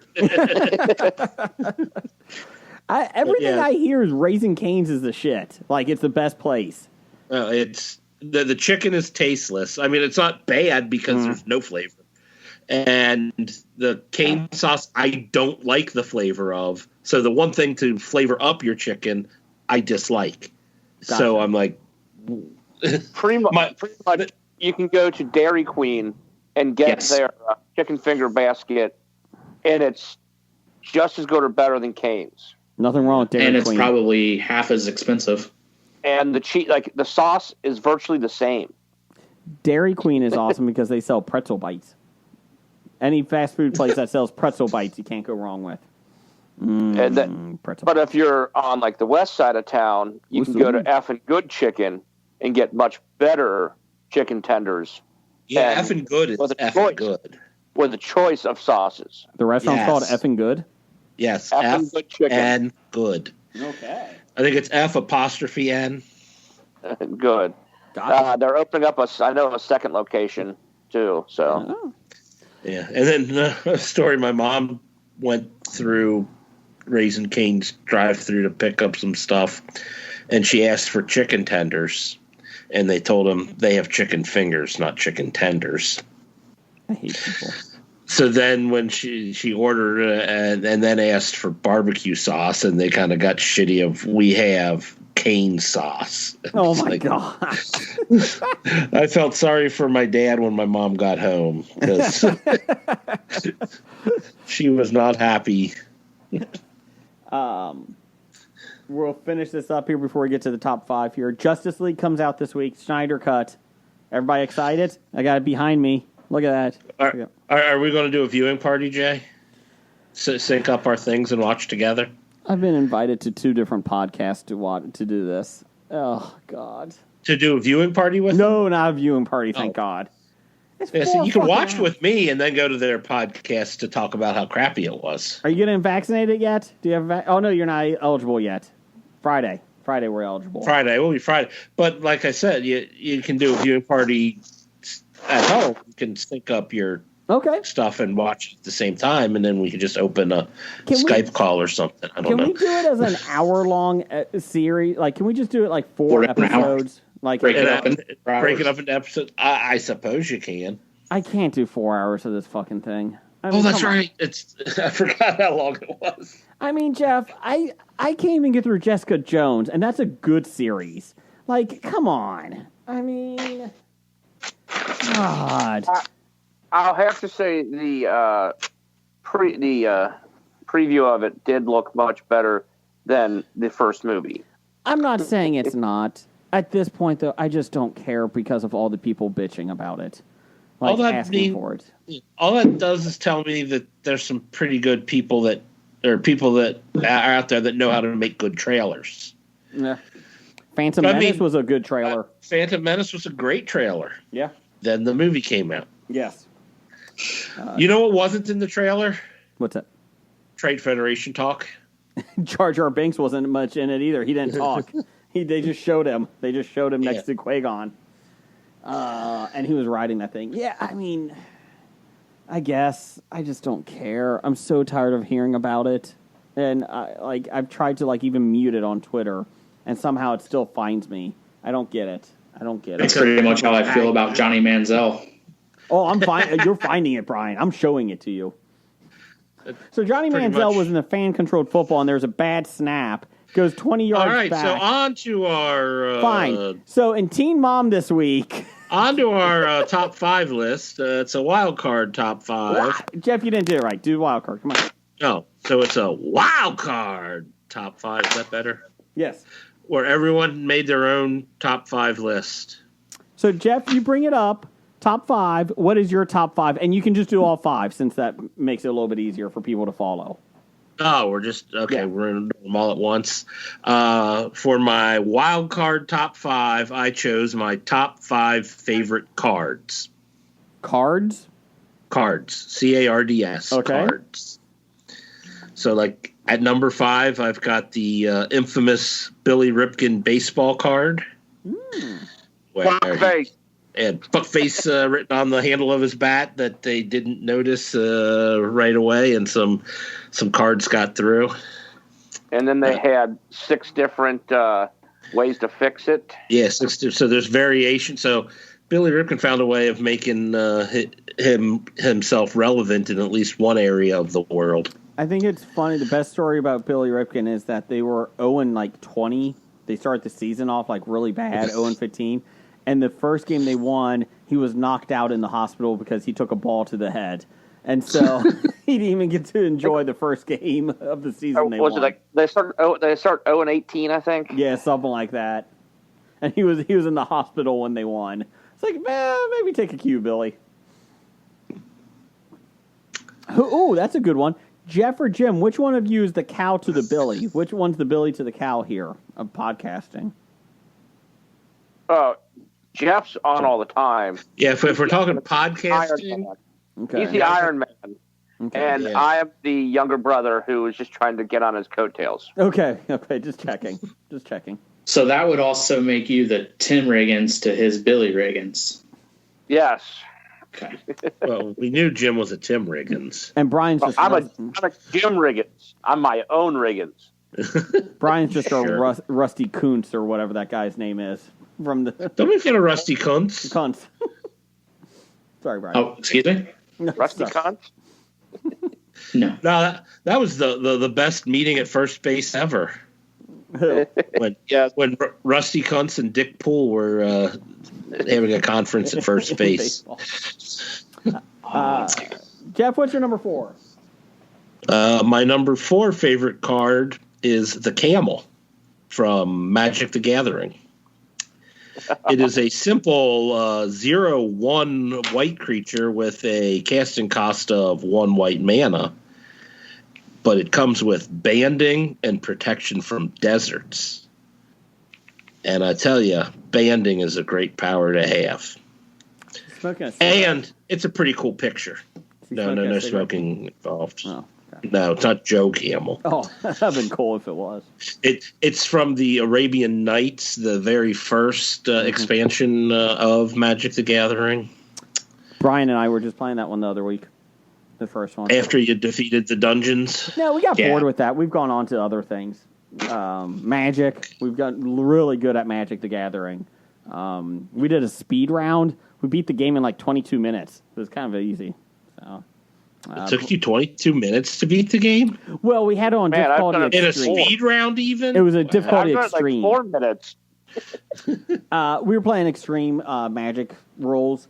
I don't know if you've played that. You simpletons don't play the extreme Magic rules. So Brian and I do. It's difficult to explain. So he burned an Ent, so that was really nice. Really burned it. Okay, Jeff, just go on to your next one, Jason. We need All to right. start chasing up. No, number 3 on my list. I have the Moon card from the tarot deck. That when I was taking a design class, I designed my own tarot deck, and I think my favorite one that I designed was the Moon. Along with the 3 of Swords, but I picked the Moon over the 3 of Swords for this list. Okay. Number 2, Jim reminded me earlier today about the pickle card. It was the birthday card in the shape of a pickle and, picture of a pickle on it. And you open it up and said something like, I bet you didn't think you were going to get a paper pickle for your birthday. One year, like somebody got that card, like 3 different people gave them that card or something like that. And the card got, a lot of people one year all got that card. It was a fun card. Okay. Yeah, I believe the Gimp's wife and her sister got it for me for my birthday, and one of my sisters did too. I think I got it for you. Okay, you did, yeah. Yeah, I got it for you, and the Gimp's wife. Yeah, so Jim got the pickle card. They gave it to me, and I didn't even open it up. I'm like, oh, it's a pickle. He got me and I just said what's on the inside of the card. And you got me a paper pickle. It's my second one this year. What's your number 1, Jeff? And Jason, this should come of no surprise to you. Will What? Will Wheaton? Oh, I forgot about that. oh No. Well, my number 1. Yeah. Now I got to Hobie it, but I'll discuss the Will Wheaton after this. But the number 1 is the 8 of Chris Lemon. Everybody loves Chris Lemon. That was in the Mystery Science Theater 3000 when they had the invention exchange. Yep. And I can't remember if it was Crow or Tom. I think it was Tom Servo. Invented the 8 of Chris Lemon. Yes. Will Wheaton's another good one that you use from Smash Will Wheaton Up the is game. a good one. I got the Will Wheaton Smash Up card, and at the Comic Expo a couple years ago, I got Will Wheaton to sign the card, so I've got a signed Will Wheaton Smash Up card.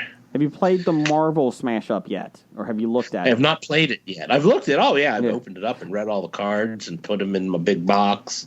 I've enjoyed it. We played it once. Once. Only one time so far. I've enjoyed it. It's a good one. So. There's a couple of interesting combinations you can get out of that. I liked from at least how I was able to read them. Brian? That was mine. Top 5. I also had honorable mentions since we're doing them ahead. all.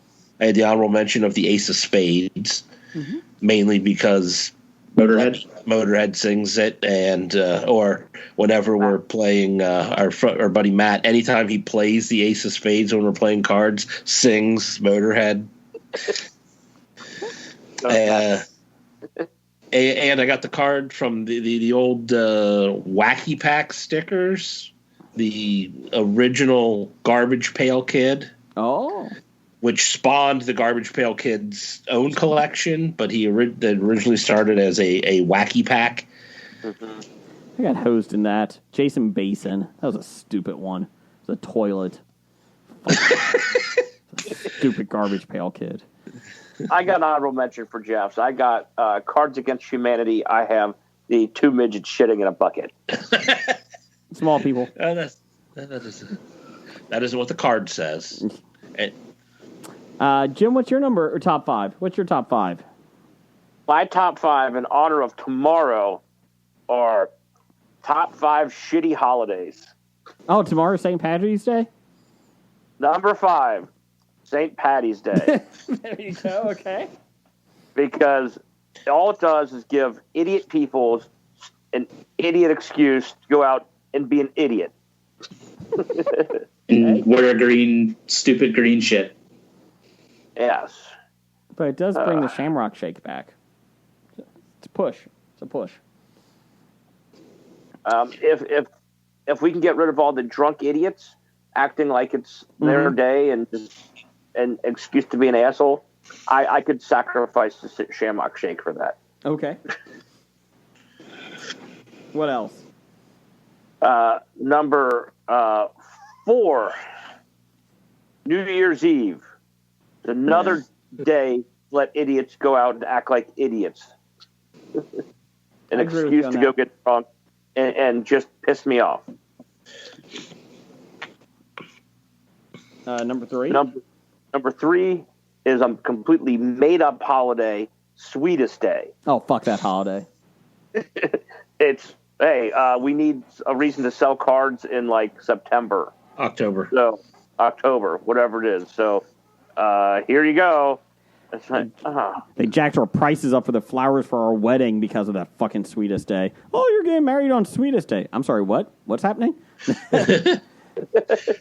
My dad always liked Sweetest Day because it was like always right before my mom's birthday, so he would get all the stuff at half price the next day. Good call. Good call. well, he's also the guy who would get like the Easter candy the day after, and Valentine's Day stuff the day after. And he sent your mom to Raising Cane's, so I mean, let's be real. Oh no, mind you, again, he's just going out buying the candy and the stuff, and in the store, and he's like, "Man, I love this, man. I just tell and he tells the people at the store that he tells his wife that he was busy yesterday, or makes up some excuse, and they're looking at him like he's the biggest asshole in the world." No, I'm just buying the stuff when it's cheap. Yeah. What's your number 2? My number 2 is Groundhog Day. Because that groundhog is he's right, like 36% of the time. So you'd be better off flipping a coin. So pretty much if you go against the groundhog, you're more accurate. Yes. Okay. And he has rabies. I'm throwing that out there. I think he has Allegedly. rabies. Allegedly, my pet. So now, and that whole ceremony around it with all those weirdos in that town is fucking creepy. Yes, it is. Yeah. That's the question is, do you go by like Punxsutawney Phil or do you go by your own hometown's groundhog? Go by your own hometown and you try to grab a groundhog, you will be bit. There is a difference. Every city's got like a groundhog that's their version of Phil. We do. I don't remember the name of it, but Fiona? Norwood does not have a groundhog. Cincinnati has a hippo. Well, okay. Or Cincinnati area. Oh, yeah. Oh, what if the hippo comes out and sees its shadow? Jim, help us. What's your number 1? I think this is obvious. Christmas. Why, Jim? Because people suck. Why, Jim? Why? Because the entire Christmas season, if you had to work retail or even service in your job, people are just miserable people during that time. They are. They're assholes. And it leads people to do stupid things like dump your fiancé on Christmas. Was it Christmas Day or Christmas Eve? Christmas Day. Oh, and man. make the comment, well, I didn't want to do it today. Well, you should have done it 2 months ago then, you stupid cunt. Or at least yesterday before I made the trip to your... And hang out with your family all day. So, Jim, this is just, like, totally unrelated. Like, this is just thinking, it never happened to you. It's just in general. This is a general complaint. Just in general. I mean, yeah, this is just in general. But aren't you glad you're not married? I'd rather be happily single than unhappily married. There you go. My wife says we're happily married, so I'm saying yes. Your wife's a good person. She is. I don't deserve her. I'll be honest. I don't. Don't tell her that. Maybe it's the state of Ohio has their own groundhog. We're talking about love here, Jeff. Leave the groundhog Yeah, well, I'm alone. looking up groundhogs. Because this year, Buckeye Chuck contradicted Punxsutawney Phil. Hey, Jim, I will say, if Teen Mom taught me anything, is that you're right. You want to be unhappily. You don't want to be unhappily married. You want to be happily single. Gary taught me that. Gary, who is happily married now? Yeah. Brian, give me a Boy, top. I have honorable mentions. Oh, okay, go ahead. Honorable mentions. Well, it's not the holiday; it's the day before the holiday. Thanksgiving. The day after. Yeah. The day before, with everybody going out and acting like idiots, and the day after, everybody going out and shopping on Black Friday is just ridiculous. And I'm calling Jason out on that one. Thank you. I didn't go out last year No, you didn't. because I canceled it. And then the other one would be Valentine's Day. Yeah, I agree. Brian, give me your top 5. All right. This was a collaboration with Dr. Dana. Oh, All right. This is our top 5 assholes in TV shows. oh, Like just unredeemable, vile characters in TV shows that we just hate. okay. So number 5, we have Frank Underwood from House of Cards. And Kevin Spacey. So we're sticking just to the character themselves. Thank Yes, he is also a shitty person, but you. Allegedly. we're just gonna keep it to the characters. Okay, It is allegedly because some people recanted their statements against him. I know. Yes. Was Anthony Rapp one of those some people? No. I don't think was he not. was. Okay. Let's see. Number 4, we have a Hobie. We have Al Swearingen from Deadwood, which is Ian McShane. And we have Vern Schillinger, the show Oz on HBO. Is that J.K. Simmons? Yes. Oh, God. Yeah, he's the White supremacist. the Aryan Nation guy. Yeah. The skinhead Aryan Nation guy. I watched it. So I'm gonna. So you hate these people, but you actually think they add to the show because they're so hated. Yes. It's not like I would have enjoyed the show better if they weren't on it, or they are just so good at being hated. It's mostly like their characters are just like, like sometimes, like, because we were talking about this, like about certain characters that are the bad guy, but you find yourself rooting for them. Yeah. These are just like flat out people that they're so bad, like you're waiting for them to die, kind of. J.K. Simmons' character, what was his name again? Vern Schillinger. He wasn't completely bad. He suffered from diabetes, so that's why he was part of the Aryan Nation. This just in. William Jackson signs with the Washington Redskins, 3 years, $42 million. Bengals were never going to pay him that, so good for him. Yep. What's your number 2?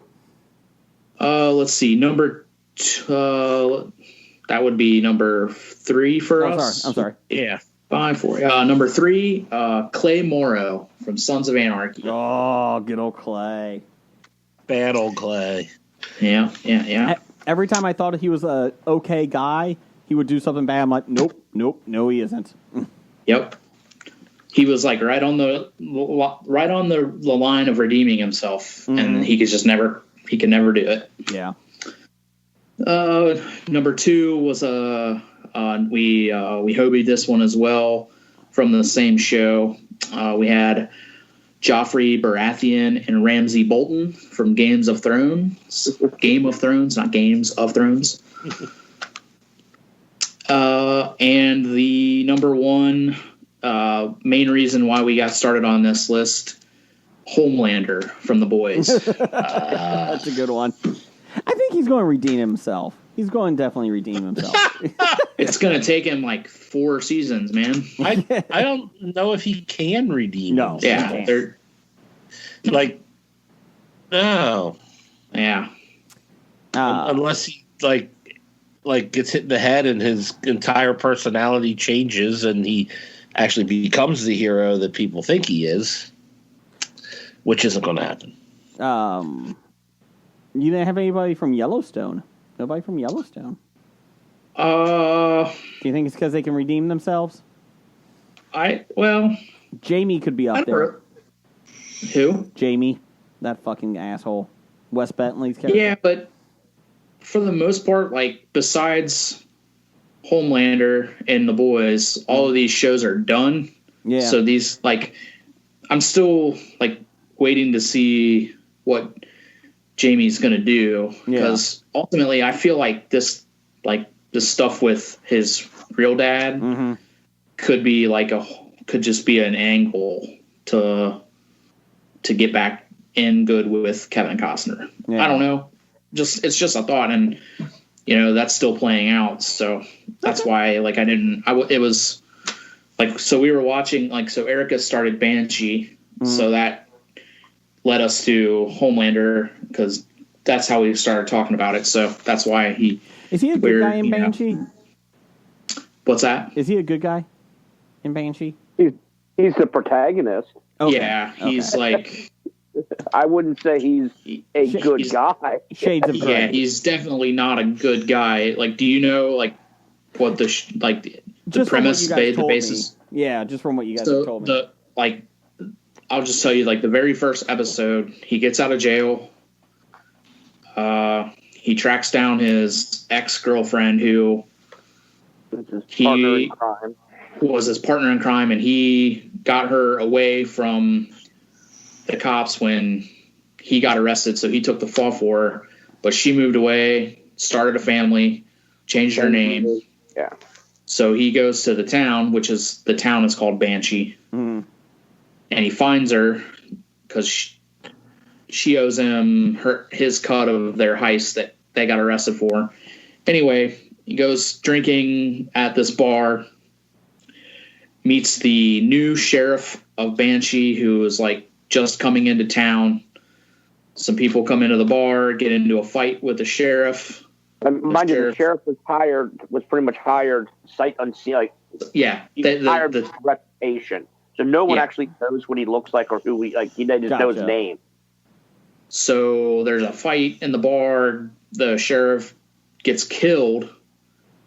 So Homelander is there, helps the bartender who is Frankie Faison, he was awesome in this series, by the way, because he's kind of a bad guy too. He was in jail for a while. Anyway, they end up all the bad people get killed. They go dig a hole, throw them in a hole. The sheriff's phone rings, and it's the mayor, and he's like, "Sheriff?" Tony Starr answers the phone and waits a second, and the guy says it again, and he's like, "Yeah, this is Sheriff Hood." So he assumes the identity of the sheriff, and he's just coming out of prison. Gotcha. Okay. So that the whole series is about him taking that over and being not a great person, a good person, or obviously defying all of the rules and of being a cop. Gotcha. Did you have any honorable mentions? Actually, I did not for this one. Okay. Well, my top 5 was because of Blake, was top 5 old school wrestlers that should have won the WWE/WWF title. Back then it was... I've got my opinion on those. I didn't really have them in a particular order, but I'll go number 5 here. I hobied it, number 5. Rick Rude, ravishing Rick Rude, and part of the Heenan family as well. Kurt Hennig, Mr. Perfect. Both of them should have won it. Mr. Perfect should have taken it off Hulk Hogan. Hogan could have won it back. That's fine, whatever. He's an asshole. But Perfect was supposed to win the 1991 Royal Rumble until Hulk Hogan said, "No, I want to win," and he made him lose. So he was eliminated. So those two, Rick Rude had a program with the Ultimate Warrior for a while, but he for the title, but he never took it off him. It should have been a little bit bigger. Number 4 for me was Ted DiBiase, $1 Million Man. Everyone has a price. He went to the finals of WrestleMania 4 and lost to Randy Savage for the title. And he was always in a program with Hogan or Savage for the titles, but he never got the big one. I know Andre handed him the title. That doesn't count. He had it. Andre was nice, so there. So the Ted DiBiase should have been bigger. Oh, my God, we just lost Jeff. Let's see here. Number 3 for me, this one kind of surprised me. I knew that it was because he probably had substance abuse issues, and then he eventually left WWF. Razor Ramon, Scott Hall. That guy was huge in WWF at the time. And Intercontinental Champion multiple times. And just they never put him over. They put Diesel over, but never Razor Ramon. He had the look. He looked like a champion, and they never gave him that, especially once he became a good guy. So, number 2, Roddy Piper. How come he never won it? Damn it, fucking Hogan. I'll agree with you on that one. You can make the argument that he didn't need the title. He was over without it, but it would have been better for Hogan to chase him for the title instead of, always beating him. So, and he had great personality and everything. Only won one title in the WWF, WWE. His whole run was an Intercontinental title he took off Mountie. Then he lost it to Bret Hart at WrestleMania 8. And finally, number 1, Owen Hart. Owen Hart. Owen Hart. Had charisma, really came into his own. I was thinking when he fought Bret Hart at SummerSlam in the steel cage match, the old blue cage, that he should have won it at that point. Again, follows up with the chase thing. Everybody loves a good guy chasing the bad guy. And Owen Hart was completely over. And even when Bret Hart left WCW after that screw job, he was over and he was fighting Shawn Michaels. He should have had a run at that time, too. But instead, let's make you Blue Blazer. Fucking Vince McMahon. God, fuck you. Piece of shit. So there you go. Can't believe you have a list of 5 people on there, and Scotty Too Hottie was not one of them. Scotty Too Hottie is not one of them. I did have some honorable mentions. I had Vader when he was in WWE at WWF. He was a huge monster. Big Van Vader. Big Van Vader. You have Scott Norton on your honorable mentions? He was never in WWF. I mean, you're putting all the wrong people on your list. WWF, not WCW. WCW. Bam Bam Bigelow. Not a huge fan of him, but he was over, and he was a good bad guy at the end. And he beat up Doink. So everybody loves beating up a clown. And this one... Honky Tonk Man, you got Honky Tonk Man on your list? He was a good IC champion, never a good... He wouldn't have been a good heavyweight. The other one was Disco Inferno. You got Disco Inferno on your list. He was never in WWF. He was at some point. Gold Dust. Disco Inferno was. Gold Dust. And as goofy as he was at the time teaming with Legion of Doom and a couple of those guys, and he was a good guy. And they could have made him a good champion at that point. And it was out there because he was so weird and the character was weird. But Gold Dust would have been interesting at that time, especially since they were trying to be the alternative to WCW. And the only other thing was this started because I started to do top wrestlers or mid-card wrestlers that should have won the Intercontinental title. And I was like, oh, this IC title, Intercontinental title is way too much history. I can't go through all this just to make sure. Because Coco Beware and 1-2-3 Kid were both going to be on my list for those two. So there you go. There's my top 5. You were going to put the 1-2-3 Kid on any list? At the time when he first came on, not a 6 or X-Pac or anything. He's an asshole then. But 1-2-3 Kid would have worked. So... let's see here. Bad idea of the week. Number 110. Spitting on your Uber driver and coughing on them. Don't do that. Just don't. Does the wild card episode not get a in memoriam section? Nope. It's a wild card. Wild card. You know what, Brian? So in the in memoriam part of the wild card section. Go ahead, Brian. Real quick. Who you got? So this, since in the last week or so, this is some people that we've lost. We have lost Lou Ottens. He was the inventor of the cassette tape. Thank you for my childhood. Mm-hmm. We also just recently Isadora Mankowski. He was the Muppets main Muppets cinematographer. Oh. Then just today was Yaphet Kotto. He was in a lot of stuff. He was one of he was an alien. He was in he was one of the main Bond villains back in like the early Bonds, I believe. Homicide: Life on the Street was like one of the big shows that he kind of got famous for. But that was just today, actually. Yeah, I didn't hear and that then one. we had Marvelous Marvin Hagler. Boxing legend. Good old Marvin. His wife did come out today and said he did not die because of the COVID vaccine. So please don't spread that. That's what she said. Okay.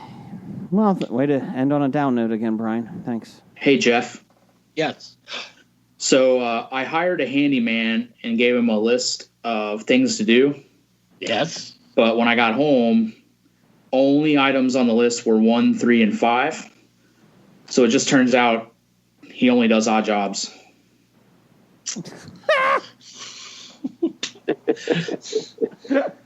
I was expecting some 2x4 joke, so I didn't even get that. I didn't see that one coming. You know what's really nice is being able to just to tell a joke to Jeff and not get made fun of. You know what, Brian? Not get ridiculed. You know, Jim. You know what Jim likes? Being able to tell a story without being interrupted.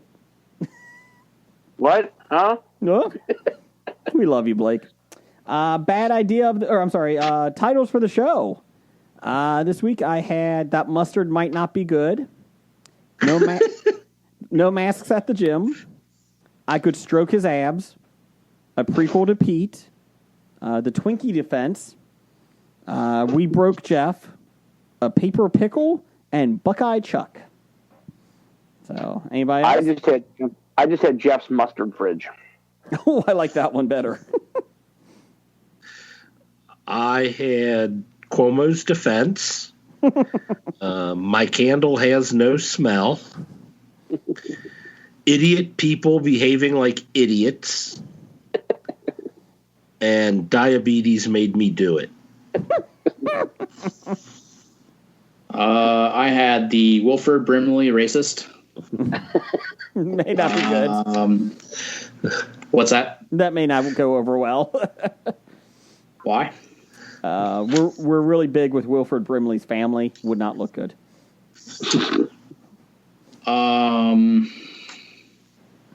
Sharon Osbourne, also huge racist. Allegedly. No, it's not allegedly. It's very true.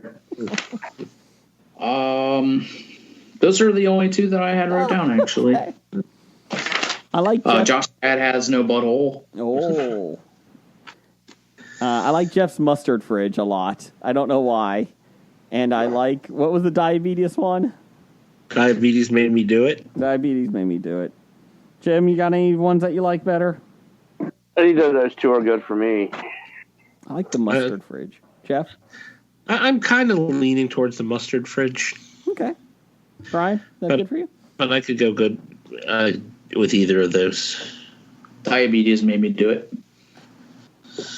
Well, Jim came up with the mustard fridge, and you know what? Jim has not had much love lately, so we're going to give it to Jim. I was good with either of them. Shut up, Jim. I'm talking. How dare you? Okay, fine. Diabetes made me do it. Okay.